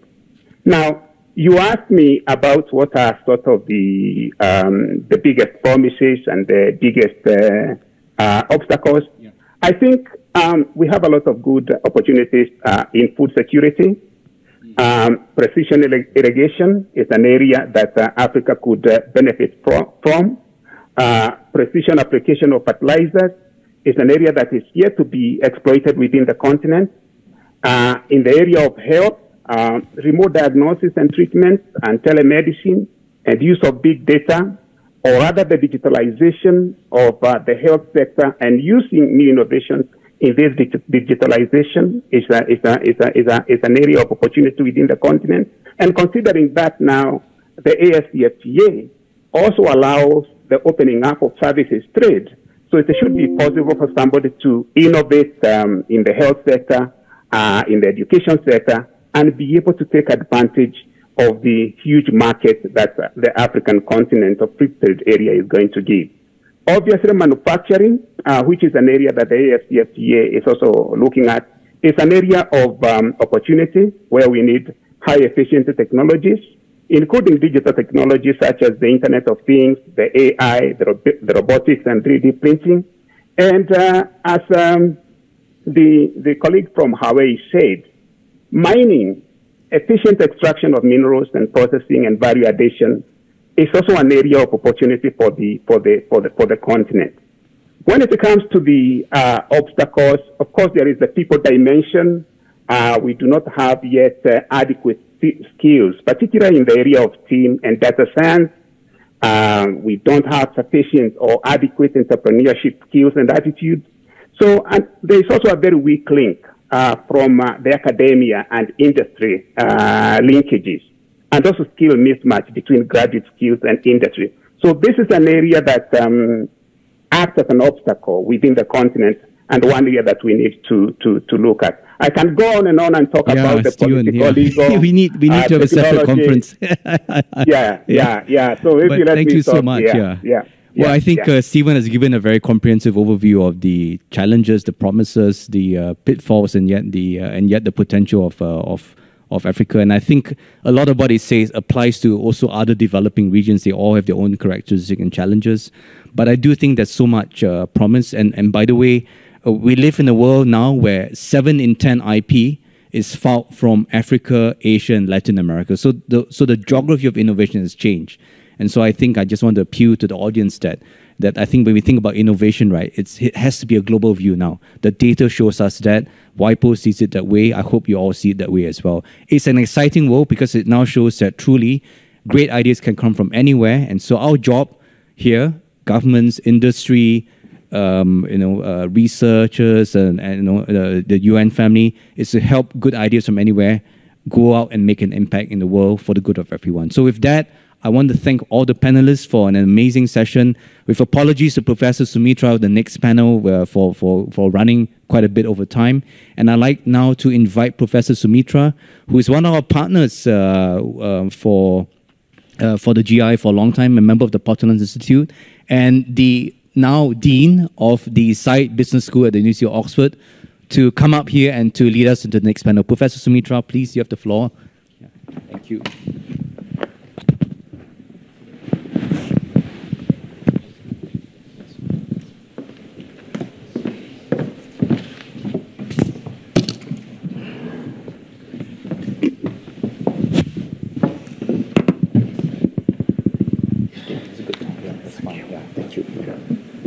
Thank you very much, Director General. I must, before I begin the panel, thank you for your leadership of not just WIPO, but also the Global Innovation Index project, which has benefited a lot from your leadership and your support of the team. So I thank everyone on the team. in particular, if allow me, my co-editors, Shasha, Lorena, and Bruno, who could not join me today for this panel. The Global Innovation Index, over the last, I would say, decade or more, has gone from strength to strength. And today, as you may have heard in some of the earlier presentations, it is used by several dozens of countries actively in terms of guiding the innovation policies, in terms of giving useful benchmarking data about comparing how they're performing as compared to the peers. There's also another important function of the Global Innovation Index, which is to raise questions about the future. And every year we choose a theme which either tries to do a deep dive in one topic or raises important questions about the future.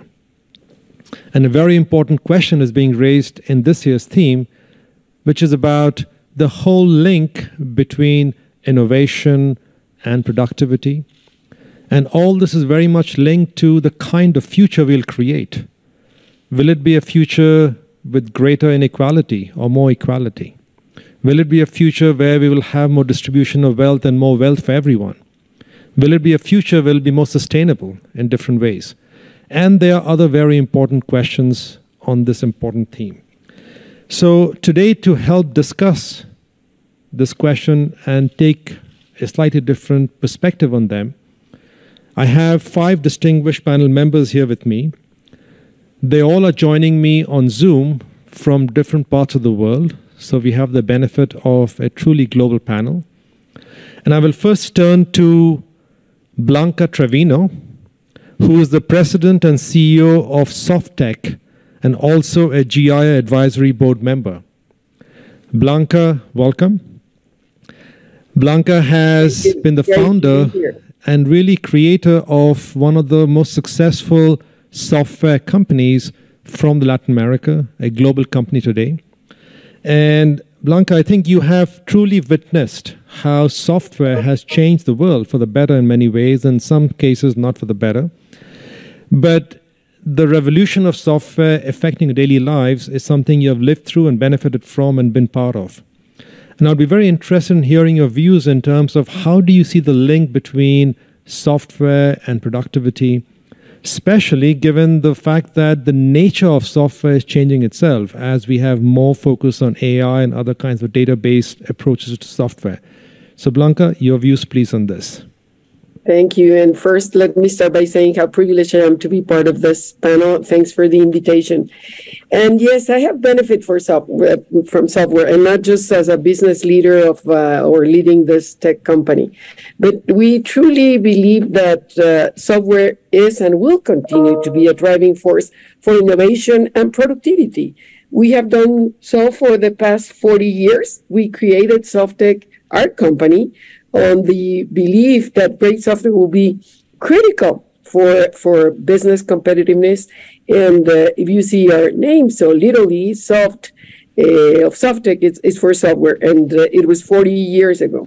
So, and also I believe that we will all agree that this session is possible thanks to software. And even though we don't see it or even aware of its presence, there is a lot of AI involved in this conversation. There is some machine learning and productivity algorithms right now evaluating everything that is going on with this very, very conversation.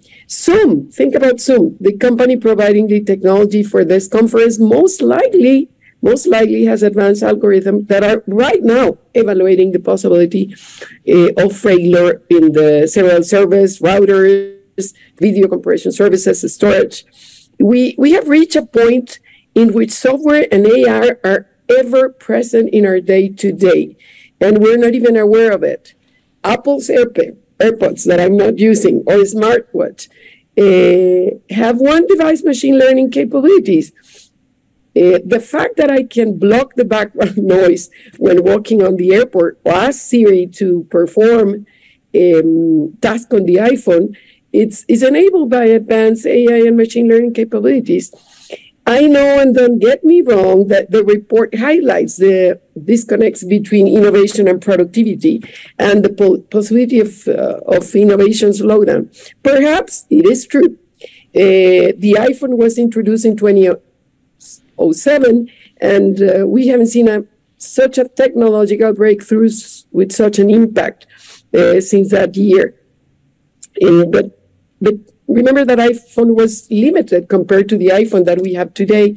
So exponential disruption of the first iPhone was replaced by linear continuous innovation, which has been driven mainly by software. So the fact that 3 or 4 year iPhone can acquire now new functionality through an iOS upgrade is thanks to software. A software upgrade brings new functionality, and it's not only for iPhones. It's Tesla can also update. It's software we use to need to go to the dealership to buy a new car or have an ad physically installed on our cars, then that's no longer necessary. So those are probably a few limited examples, but I truly believe and think that as newer products are introduced to the market, with the philosophy of them being vessels for software-driven capabilities, we will see a new era of growth in innovation and productivity. That's certainly very reassuring, Blanca, certainly coming from an expert like you, and we can certainly look forward to many innovations that are software-driven in the future. I have to also ask you about Latin America. Earlier, we heard the Director General talk about 7 out of 10 patents today are issued from inventors or companies in Asia, Latin America, and Africa. We also heard earlier about a 40% increase in venture capital in Latin America. And I'm just curious in terms of what do you see happening around you in Latin America? Because that's a very important region of the world where many of us would like to see even more activity and even more innovations going forward. So how's the situation on the ground out there? Yeah, first of all, I'm so glad that you mentioned all the different numbers and statistics about Latin America, because it is happening. It is happening. There's a lot of innovation in Latin America. We just don't have the scale and marketing savviness in a certain way to create a splash in the world like other regions do, and you mentioned some of them. But if you take a look at the startup ecosystem in Mexico, in Brazil, in Argentina, you'll be surprised. I think we will all be surprised. There are literally billions of dollars in those ecosystems. And you just mentioned a few numbers of venture capitalists that are there. The region has always been innovative in nature. We have two things to play top our favor. Let me start with the first one. We grew up living from one crisis, one recession to the next. We're used to that. So Latin Americans don't take anything for granted. We don't. Well, perhaps the weather might be the first one. But other than that, we need find a way to survive and thrive. That's the way we grew, regardless of economic cycles. And we cannot deny the cycles that we go through in Latin America, in almost every country in Latin America. The second, it's we're optimists. If you have been to Latin America, and I know you have, and you're close to Latin America, we are optimists. And perhaps we mostly enjoy great weather. But more than that, it's optimistic about the things that we can do and the things that we can achieve. We always look towards the future. We know that the future will be better than what we're going today. So this optimism makes us creative. We figure out a way to get things done with the resources that we have. And not many regions have this, believe me, when you face the kind of crisis that we face. So now we have giants in the region. Mercado Libre is an ecosystem giant. FEMSA is perhaps known to be a soft drink giant, but its retail stores, OXXO, and probably you have been in OXXO, are an example of innovation and adaptiveness. In an OXXO today, you can buy a bag of chips, pay your cell phone or energy bills, but also receive money from relatives living in the U.S. Innovation is there. You can see that, but you can see Nubank in Brazil, or Bimbo, or Copa Airlines, many others, and it's different kind of innovation. But I have to agree that we're not necessarily giving a lot of visibility. The challenge is that how we translate that into a high-tech field, that they can see the region, they can see Latin America as also a playing field for that kind of innovation. And that's probably our biggest challenge. As I heard someone saying in a conference a long time ago, in Latin America, even the past is hard to predict. Even the past, and it's already the past. So you'll see many things happen in Latin America. Believe me, it's happening. It's happening. Probably not just as Africa, and you gave some examples during the previous session, but innovation is happening in Latin America. No, I think truly Latin America is a beautiful part of the world with some wonderful leaders like you.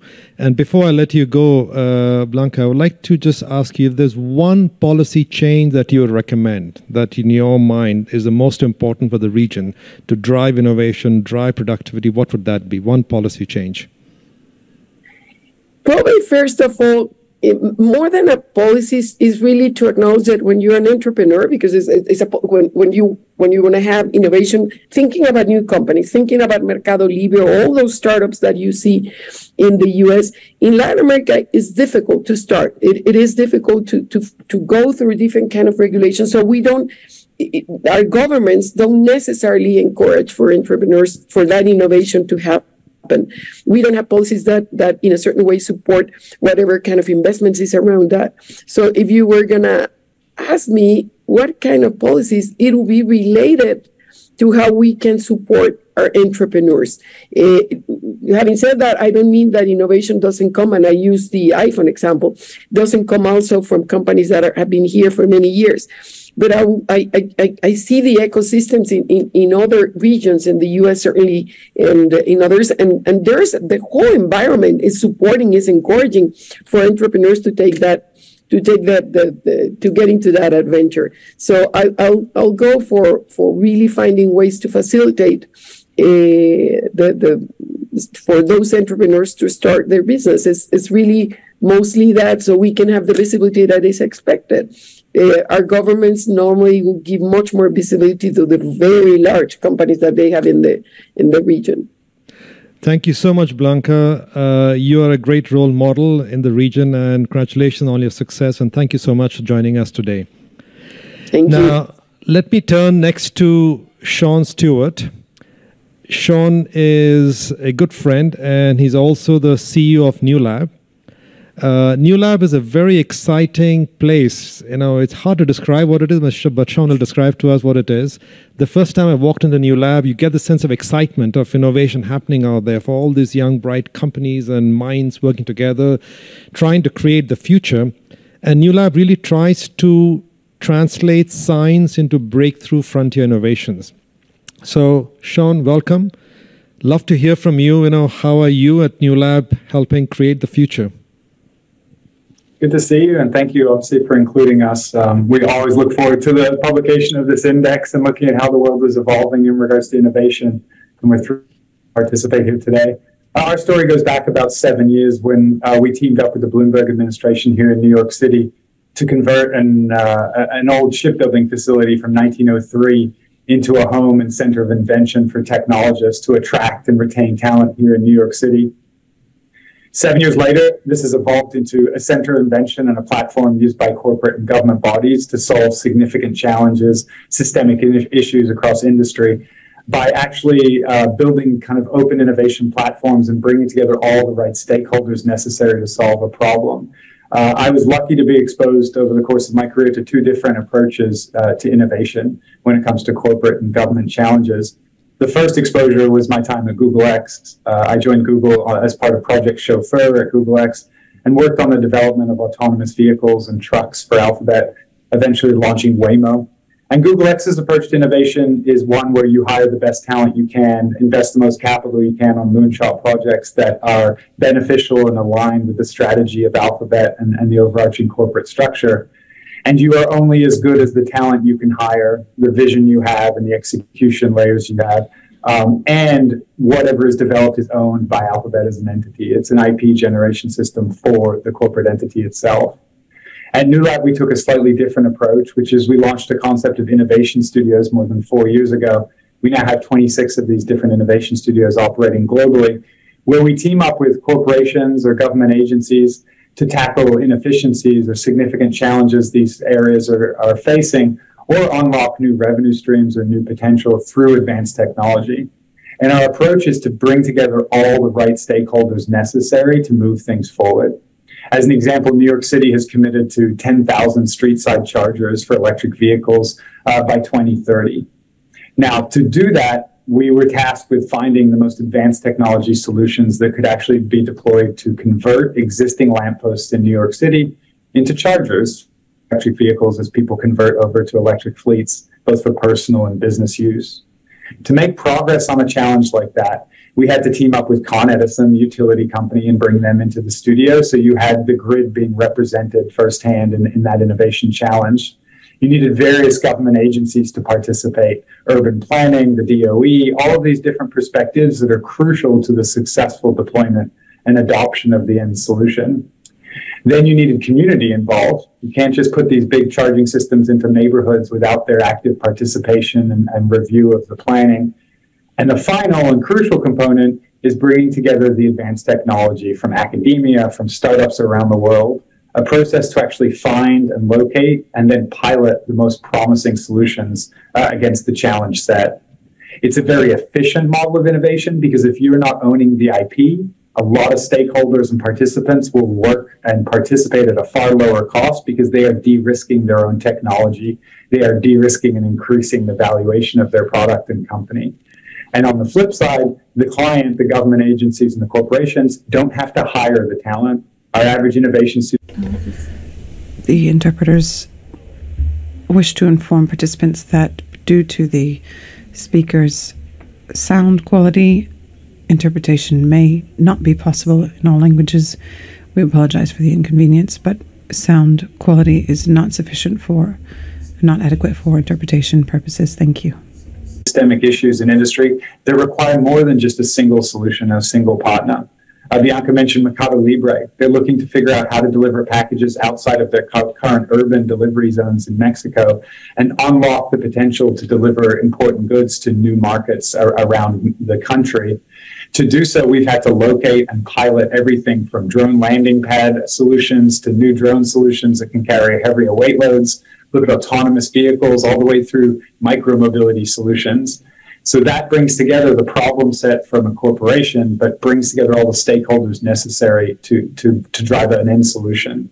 So I can stop there because that was me rabbiting on a lot. Yeah, there's so much that you're doing at New Lab, which is so impressive. But let me just pose a question on how New Lab is helping really drive innovation in the New York City ecosystem, and what can other large cities or regions of the world learn from this successful example of how, what kind of policy changes would help drive innovation in other similar cities or ecosystems? Yeah, I think the first observation is two things: that most cities struggle to have a center of gravity for innovation and technologists, and what is the magnet that brings them to that city. New York City 5-6 years ago was not high on the tech job kind of ranking level, also had more activity in fintech and fashion tech, but not a lot in the advanced technology segment. If you fast forward to today, we have 236 companies here, 900 technologists. 49% of them moved their companies from other parts outside of New York State to come here and build their businesses here. Amergy, the company that is developing fuel cells out of liquid ammonia, has raised $75 million from investors, including from Amazon. They're a duo of co-founders from Seoul and Korea who brought their company here to Brooklyn because of the 300-acre campus of infrastructure to test drones that fly on liquid ammonia, ships that can be powered on liquid ammonia, tractors and other vehicle class types, all because we have both the home and the infrastructure that allows them to make that progress. That's one of countless examples of new ventures that have been attracted to New York City to grow and scale and have that impact of job creation and economic development because of a center of gravity. So that first question is what brings people to a city and attracts them to that city as an entrepreneur at a time when the Valley and kind of San Francisco has lost some of its shine as the home for technologists. You're seeing these new centers of gravity pop up all around the world in a very positive way. The second piece we see is that ability for these technologists to come and partner with New York City government and New York City corporations an incredibly attractive opportunity. You need the combination of infrastructure that they can use to test and develop their solutions, which is very rare in big cities and also very rare around the country in general. To test autonomous trucks, we talked about this the last time I saw you. At Google, we had to use Moffett Airport, an active commercial airport, to run 18-wheelers down an active runway when planes weren't landing.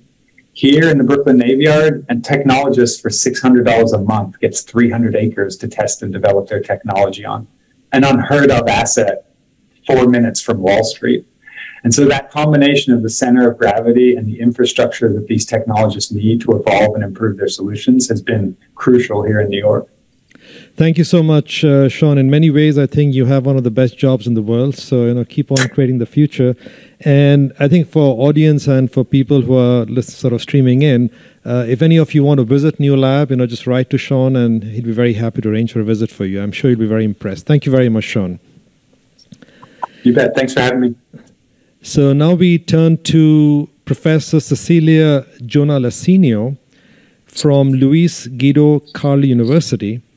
And she's a leading economist studying the role of intangible assets for productivity growth. Intangible assets and the value of that has been mentioned several times. And this is something which we would love to get your perspectives on, Cecilia. Thank you and good afternoon, and especially thank you for inviting me to this very interesting conference and panel. So as it is widely discussed today, but also in the report, one of the characteristics of the modern economies, so in the global economy over the last 2 decades, is that we are observing actually a shift from physical capital, meaning the traditional capital that we are used to to look in the past, like machinery and equipment and so on, towards intangible capital.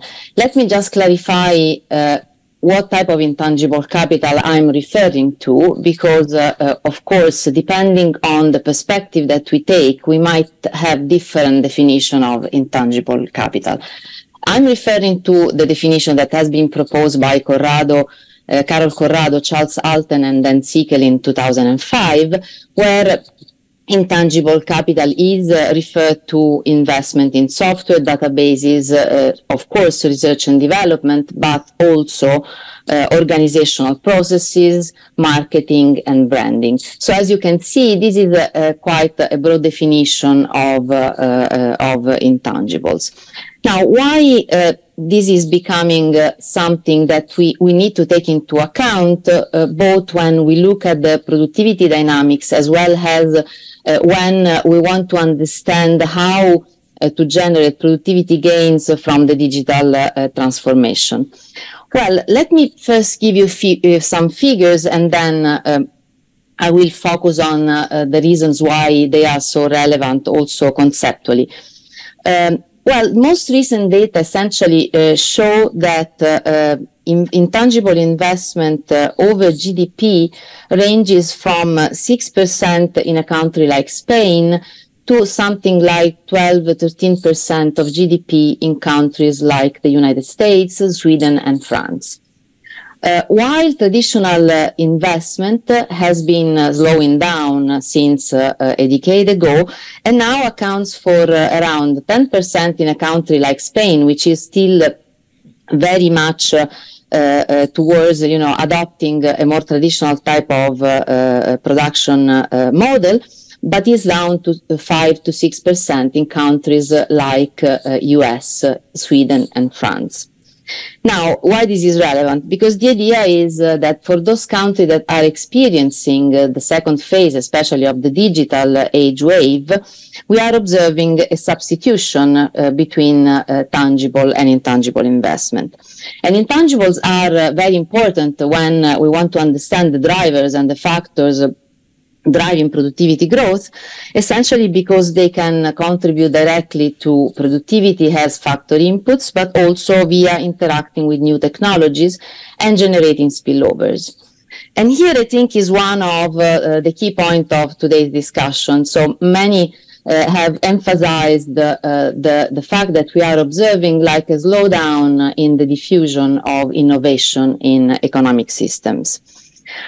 So these deserve, of course, some deep thinking, but what we can offer what are the main insights that we can deliver once we look at the Intangible Framework is that essentially the Intangible Framework is a way of trying to better understanding the productivity trends from a business perspective. And the reason is as follows, because the idea is that in the digital economy and, for those countries that are already experiencing the second phase of the digital wave, essentially companies are asked to produce more and at a faster pace, meaning that they need to invest in new capabilities and in new business models. That, in other words, are those assets that we are identifying as intangible assets. So intangible assets seems to become particularly relevant for these economies because in some sense to generate those productivity enhancing effects that we are all expecting to see in the data, we need to perform a complementary investment in management and managerial and organizational skills, or for example in marketing platforms or new operating models. So in other words, intangibles may help firms to adjust production relatively rapidly to the changes that we are observing in the digital economy, exactly as it is required by the idea underlying the second wave of the digital age wave. Thank you so much. I think you touched upon some very important points around the value and how do you actually create even more value from intangible investments, and you emphasize the need for actually having the management and other important complementary assets also. What would you suggest as one policy recommendation that governments can adopt that can help increase the investments in intangible assets in the economy? What would be your number one recommendation? Well, as we said, it seems that what we are observing now is a situation in which there is great potential, but still, there remains unrealized and potential from intangible assets that seems to be not sufficiently diffused. So a main goal for the policymakers should be, on one side, the identification of, let's say, the best policy mix to foster intangibles, even if this is not an easy task, let me put it this way. And the reason is because intangibles have specific characteristics that make them very difficult to finance compared to the tangible type of investment. One of the reasons is because, of course, they are difficult. They are not they do not have any collateral, so this makes them more difficult. So, particularly for small and young firms, there is also the issue of facing a lot of financing frictions that, of course, constrain them to invest in intangible assets. So, in some sense, these financial frictions may prevent them to essentially invest in intangibles. So, what we might want to suggest is to try to find the easiest way to support the finance of intangible investment. And one possibility, just to provide you a very concrete idea, in the very short term, for example, governments might want to ensure the existence of some stimulus packages that are more, let's say, intangible friendly. For example, converting those debt grants for SMEs. In order to allow them, let's say, to restore internal funds and their ability to invest. I think I can stop here. Thank you. Thank you so much, Cecilia. Very grateful for your comments and very important topic, certainly for our future. Let me now turn next to Juliet Anama, Chairwoman of Jumia Nigeria and the Group Chief Sustainability Officer for Jumia. Jumia, as we all know, is one of the leading digital e-commerce players coming out of Africa. And certainly, Juliet, in your role, I think I would love to get your perspective on how these three areas come together, the whole question around productivity, innovation, along with sustainability, which is a very important part of what you're doing today. So I'd love to hear your thoughts on those three elements and the connectivity across them. Thank you very much. And I think first thing I'd like to say is thanks, Sumitra, for having me on the panel. It's quite an interesting one. I love every discussion around innovation. Yeah, so when you look at, I look at it from our perspective. We live in and we operate in a developing market. Our consumers are low-income consumers. So when you're talking about... The interpretation team regrets to inform listeners that due to the sound quality of the speaker, interpretation is not possible. The sound quality is insufficient to ensure proper interpretation. Thank you. The only means of transportation is consumers who are, they go on foot or they go on bike or two-wheelers. Consumers who use low-tech smartphones or feature phones for communication. Consumers who their primary place where they purchase goods is either on an app, because now they have smartphones that have apps like Jumia on it, or predominantly the open market as well. It's not supermarkets, it's not hypermarkets. And last but not the least, consumers who make their purchases and their daily budget decisions on a daily basis. It's not weekly and it's not monthly. So innovation that in my view is sustainable and innovation that drives productivity from the ground up is innovation that impacts how these consumers with these kinds of characteristics are able to make their day-to-day decisions, shop for goods, or provide services for their families. Are they able to do it effectively and as efficiently as the middle class or upper middle class can do? That's how you bring a combination of those three elements together. That's very, very insightful, and thank you so much. Do you feel in your role as the Chief Sustainability Officer for Jumia, you have to make trade-offs somewhere across those elements, like some decisions where you probably want to focus more on sustainability might lead to lower productivity or the reverse? Yeah, that's an interesting question, because one of the things, as a Chief Sustainability Officer, one of my mantras in my organization is that sustainability itself needs to be sustainable. Okay? And so from our perspective, sustainability has to be an integral element of our business strategy. It's not a project. It's not a program. It doesn't have a lifetime of 2 years or 3 years or 5 years and we're done, tick the box and we'll move on. It's got to be a part of our business strategy. And because it is an integral part of our business strategy, then those trade-offs are built in from the get-go in all our business planning, in all our decisions about, what projects we're going to pursue as an organization, the tools, the processes we design, the policies that we implement in the organization. So that's my perspective of how we pursue sustainability in Jumia. And to that extent, to a great extent, that tussle between sustainability and business goals, we haven't experienced it that much because we build it in from the start. I mean, I can give you, let's give a very good example is when you talk about environment, right? So how do we ensure that as a company that's into e-commerce, we do a lot of deliveries and transportation, so we use fuel, we use, of course, there are emissions because you're using vehicles to do door deliveries. How do we ensure that we're limiting our impact on the environment? Well, how you do that is in multiple ways. We use pickup stations, for example. So we reduce the number of door deliveries.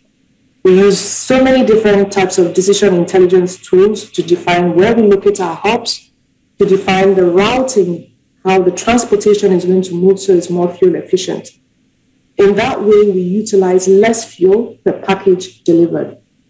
But you start from the beginning. Right? You start combining business objectives of efficiency, of profitability, as well as sustainability. And that's how you can marry those two together. Thank you for sharing your insights on that. I have to ask you one last question, which is, we have heard multiple times today about how Africa, there are lots of interesting innovation examples coming out of Africa. Jumia certainly is one. We have seen how mobile payments has been, and Africa has been leading on that historically. I'm just curious in terms of, as you look at the future, what kind of policies would enable further waves of innovation from Africa that would lead the world in some sense? That's my best question, Sumitra. Thank you. Because I think this is one area where we need a combination of public policy as well as business decisions. On the public policy perspective, my view is that we need to go back to the days when government saw innovation as part of national strategy or national security planning. To a great extent, all the innovative products that we are all enjoying today, the iPhone, the internet, all of those came out of US government and other government investment many years back. Now, a lot of governments are reducing their investment in those kinds of R&D that are pivotal to how innovation evolves. So we need to go back to those days. COVID vaccine, as we know, could not have been possible in the timeline that it happened if the US wasn't investing in DARPA, DARPA, and that, of course, accelerated the process because the process had been ongoing up to that point when the pandemic hit. So we need to go back to that. That's a primary thing that governments across the world, Africa no exception, need to recognize that innovation is critical to both national security and national strategic planning, and make that investment in the R&D that supports the entire ecosystem of innovation. Then the second thing for me will be from a business perspective. I think businesses now, we need to relook our entire enterprise architecture going forward. We now live in a world of hybrid work. What does that mean? We have a distributed enterprise. We have multiple touch points that our consumers interact with our businesses. We have multiple touch points that our employees and other stakeholders interact with our businesses. And those multiple touch points mean that innovation is now distributed. We cannot concentrate it within certain functions, within the AI function, within the engineering function, within the product development function. It's got to now be distributed across those different touch points. And that means that the entire enterprise architecture design is something that we need to relook if we want to stay innovative for the future. Thank you so much, Juliet, and we wish you good luck in your role, and of course, as a leader in innovation, and especially digital innovation in the continent. We look forward to seeing more success stories from both Jumia and the continent at large. Thank you so much for joining us. Thank you. Now, last but not least, let me turn to Elena Bui, who is the chair of the German Ethics Council and professor in the Technical University of Munich. Elena, welcome. I know that you have been one of the leading sort of figures in the launch and the distribution of COVID-19 vaccine and the discussion that happened in Germany on this front. And medical innovation has been mentioned a number of times in earlier panel discussions that we have had during the day. So I'd be very interested in hearing your views on what lessons can we learn from your COVID experience or the discussion in Germany that you are very active in. Yes, thank you very much. Thank you for having me. It's been a pleasure to listen to the other panelists so far. So there are, I think, 3 lessons. 2 are quite specific, and one is a little wider regarding innovation. So, and I do want to stress that I'm speaking from a German, obviously, first world perspective. So one important lesson from an ethical point of view is that in a time of crisis, and we do have several crises ongoing constantly and all the time, and they're not getting better, vulnerabilities have to be looked at very clearly. So we have populations, we have individuals, we also have institutions that may fall or become vulnerable. and that this can happen in very many dimensions. It can obviously happen, and that happened in the pandemic, in the medical or bodily sphere, but we may not overlook that psychological or social or economic vulnerabilities are relevant as well, and that they have to be balanced. The second thing is that there may be very relevant changes over time. So in a rich country such as Germany, that had lockdowns early on, the young generation did not suffer that much, but 2 years of ongoing school closures, closures of leisure opportunities and so on, really impacted the mental health of our young generation quite severely. And that was something that was not recognized early enough. The second big lesson, again from ethical and social point of view, is that this was probably the first global pandemic that was accompanied by an infodemic, which I'm very aware everybody knows about, but please let me stress this. We have seen waves of fake news, intentional, quite targeted disinformation that has had, at least in my country, quite a profound impact on furthering division in society, on sowing distrust in democratic institutions. And if we want to have sustainable innovation, we need science and we need trust in science. So the erosion of trust in science and of trust in the basic principles of the scientific methods is certainly something that one needs to be very concerned about. Governments need to address this and need to put it high on their agenda. But I do urge all innovators across the world, all institutions, and indeed industry and business to recognize this and to develop policies and practices against it. And the third one, if I may, is that it's slightly wider, deviating a little from my experience in the pandemic, going wider, looking at innovation. It's very important to me to stress, and I was heartened to see in the report sort of a look at drivers and barriers. Often ethics and social considerations are seen as barriers to innovation, and I really want to stress that that does not have to be the case. On the contrary, I believe that they can very much be drivers and enablers of responsible innovation. And I want to, if I may, just give one example, which is very, very telling in this respect, and that is the use of CRISPR-Cas, one of the transformative technologies, certainly in the biomedical sphere.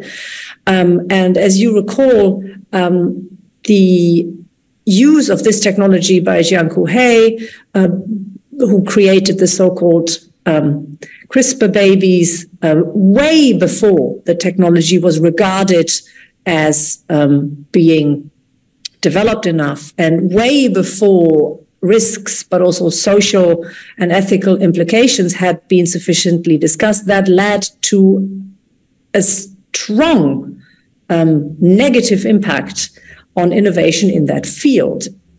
Innovation was hampered by a wave of lack in social acceptability of this technology, and it has hurt the field and it has hurt the development in that field.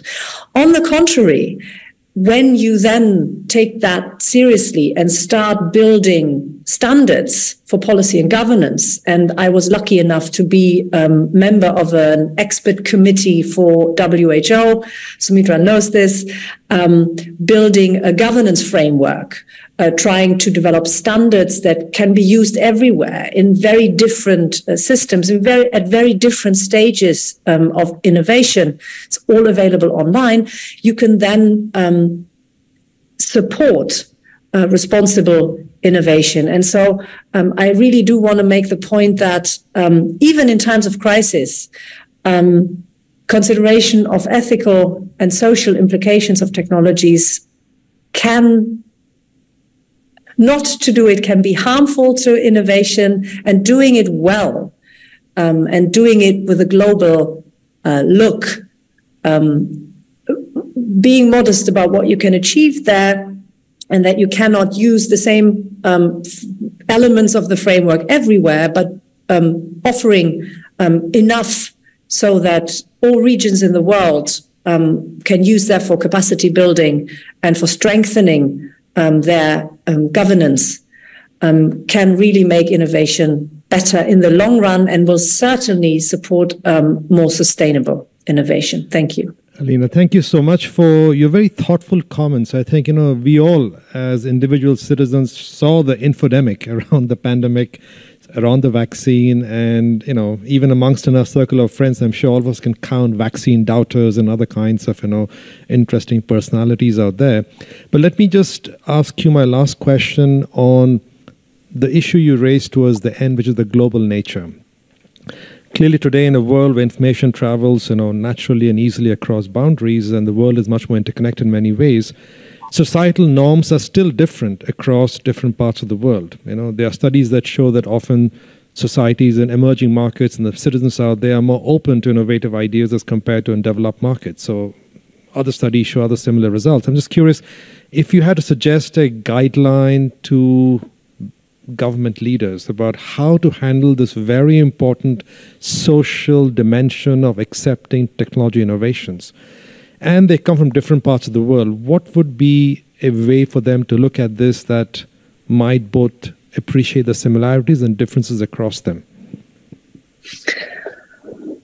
Thank you very much. This is a very difficult question. I just have a few thoughts on this. Because it has been done successfully in the past. I think one of the things is that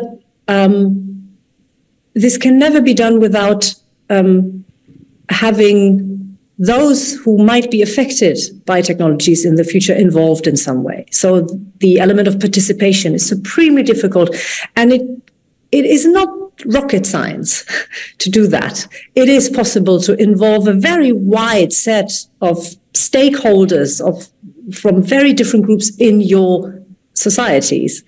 There are wonderful experts who have developed ways of doing so, low threshold ways that can be used everywhere. So first of all, that's probably the first point, that in order to build the kind of trust that you need, that people are open to technological innovations, you have to have them on board in some way. They need to have some sort of seat at the table. It can't be a top-down, we explain to you how fantastic our scientific innovations are, because worries are justified. We have had examples where some regions in the world were exploited when technological innovation happened. We have had examples like I just mentioned, the CRISPR-Cas example. So I think that needs to be taken seriously. The second thing is that it is possible, even looking globally, to build a set of values that can support responsible, trustworthy innovation. And we tried that in the WHO committee, which came together from 5 continents and had 20 people from all over the world. And we were able to come together and build a set of values and principles that everybody there could adhere to. And if you have that, you have a pretty solid basis where you can test if the technological pathways that you're developing are broadly in line with these kinds of ethical and social values. And if you publicize them, and if you have the interactive ways of communication, then they can really help building trust and building the openness that you need or that you want in your populations. Thank you so much. And I take the emphasis on trust that you mentioned several times as a very important message for all of us. I think we all are concerned around innovation, a better future, productivity, and all these good things. But to make all these good things happen, you need the trust. And I think the issue of values you mentioned also very important. Thank you so much, Elena, for joining us. Thank you for all the great work that you're doing in your various organizations. And we hope to keep in touch with you. Thank you. Thanks for having me.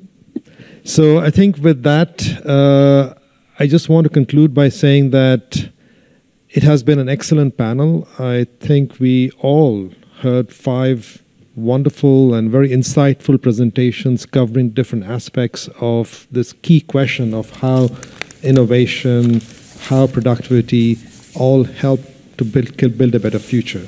So thank you so much, and I hand over to Marco. Many thanks, Sumitra, for sharing this very interesting panel. Thanks to all speakers and governments, delegates, and high-level authorities that contribute to this event for the launching of the GII 2022 report. Without doubt, a very rich conversation, the one we have, and a very interesting exchanges of different views about the situation of innovation in different parts of the world. Let me share with you my very few takes away. The first one is the overall state of innovation, and its adoption, diffusion, and impact around the world requires continued monitoring and very important policy attention. And the report elaborates quite well in these two elements, monitoring and policy attention. Today's contribution from ministers, speakers, were on balance very optimistic about the future. But this positive future needs important changes and probably new impulses on the business and on the policy front. That is, in my view, after what we have discussed today, something without any doubt. If the digital age and the deep science innovation wave can be deployed effectively, and if government address the urgent matters, then innovation driving productivity growth and its effects on our well-being will be very high. And this is the challenge.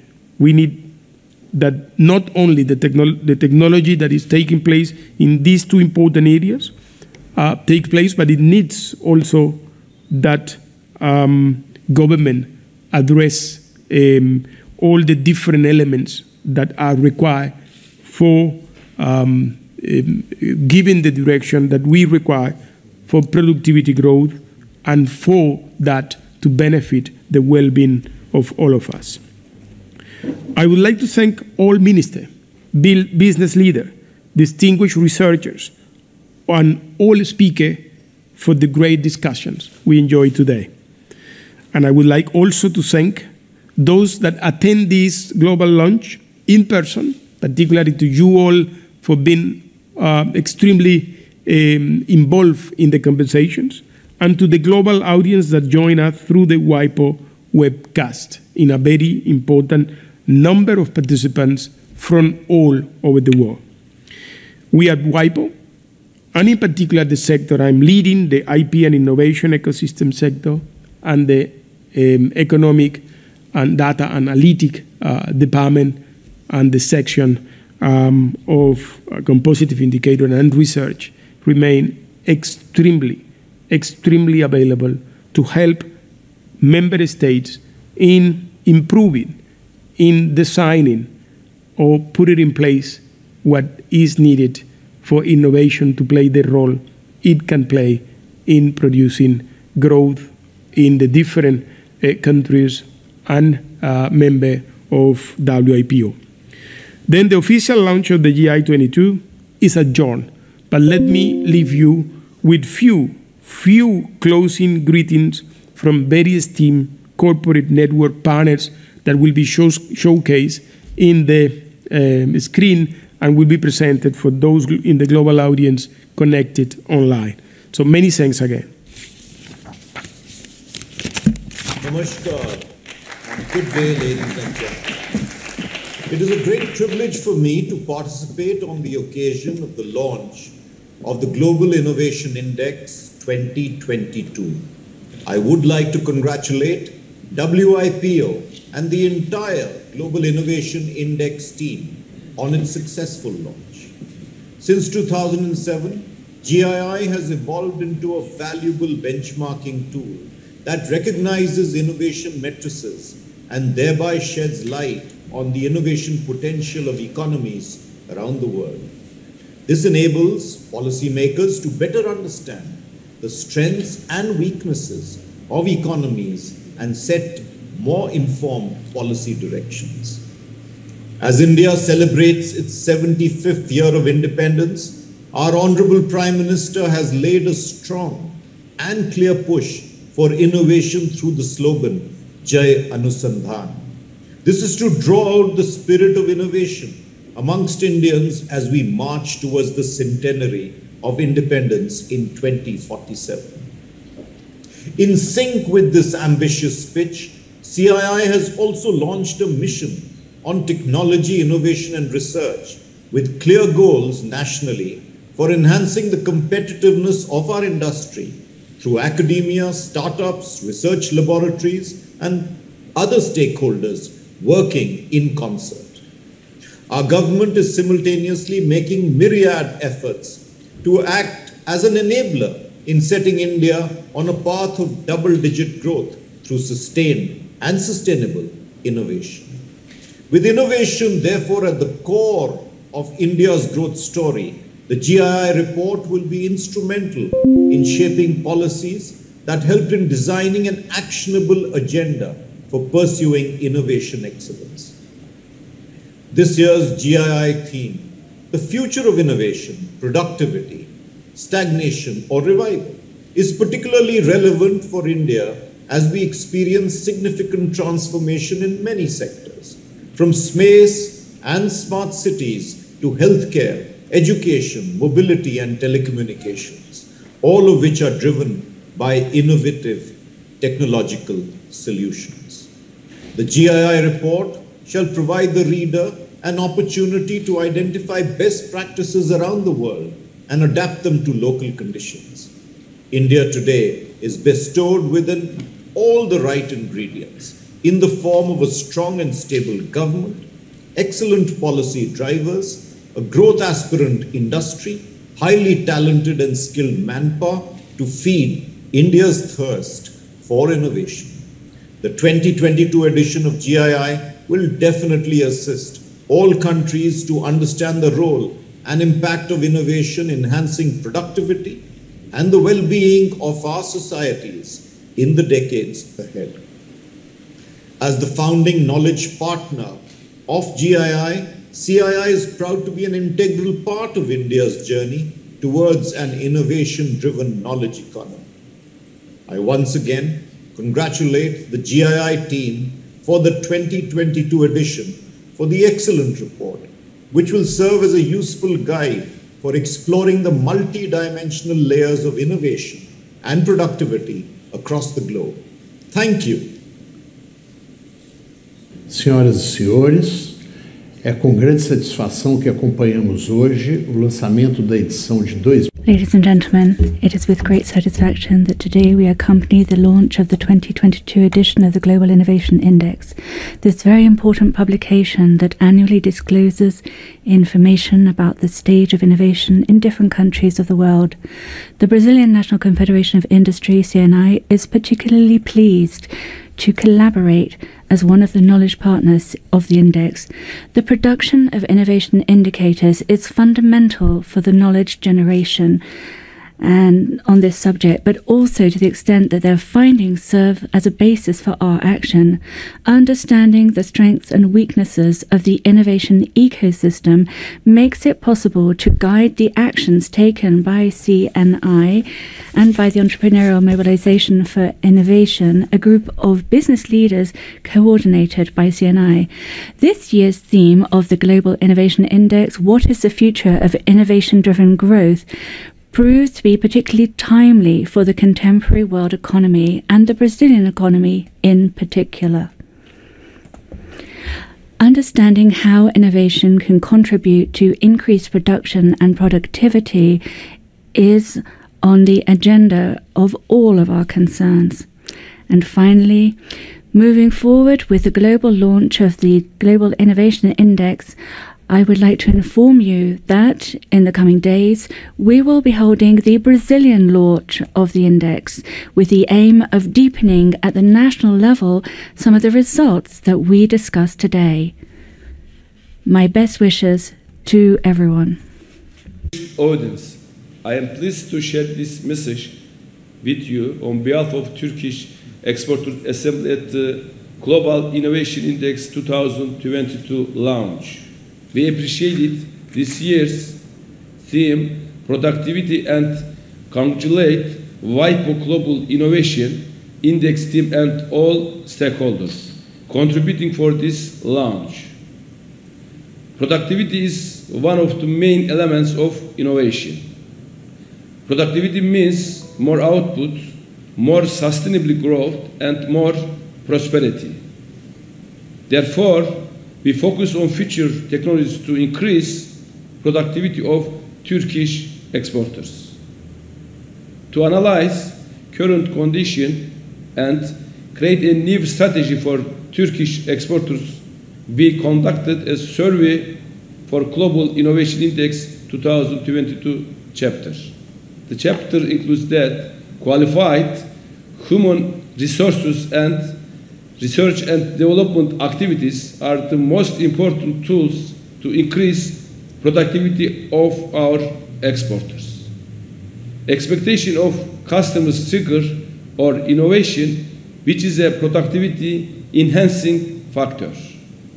Artificial intelligence and deep learning technologies will shape the future of our export sectors. The chapter includes much more interesting facts.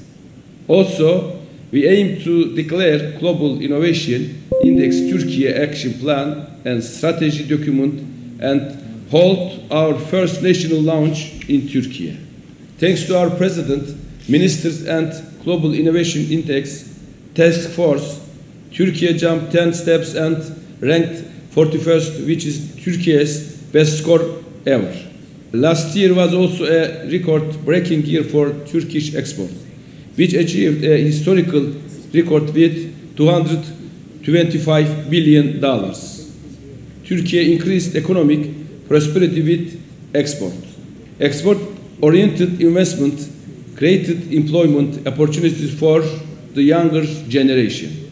We will continue to support innovation ecosystem of Turkey and believe that Turkey will progress more in Global Innovation Index the coming years. Before I end my speech, I would like to thank, on behalf of myself and Assembly, to our President and our Ministers, the Global Innovation Index Turkish Task Force. Hi, my name is Ernesto Gutierrez de Piñeres. I'm the Ecopetrol Vice President of Science, Technology, and Innovation. At Ecopetrol, we are really grateful of being part of the Global Innovation Index corporate network. We are convinced that working jointly with the best, we can continue to make possible the impossible for the benefits of our company, our stakeholders, and Colombia. Science, technology, and innovation have become the key driver for accelerating Colombia's energy transition, while facilitating the creation of a more sustainable, inclusive, and transparent economy. Innovate and disruptive solutions are fundamental for Colombia to meet the 2050 carbon reduction goals and for the transition to net zero, a national and government priority. As a key energy player, Ecopetrol understands that the need to quickly evolve as it confronts major challenges to our industry. We aim to transition from a value chain to a value ecosystem, from an estimation to measurement, and from a traditional business model to knowledge exchange and collaboration. To achieving this, we need to collaborate with local and international innovation ecosystems and develop more agile, efficient approach for handling energy needs and opportunities. This is why at Ecopetrol we have joined to the corporate network of the Global Innovation Index, hosted by the Portland Institute. The Global Innovation Index has allowed us to understand the dynamics of Colombian innovation system, has given us tools to foster better informed, more balanced decision-making on a strategic level. We have to continue working together and promote innovation as a way to drive growth for a better future for us.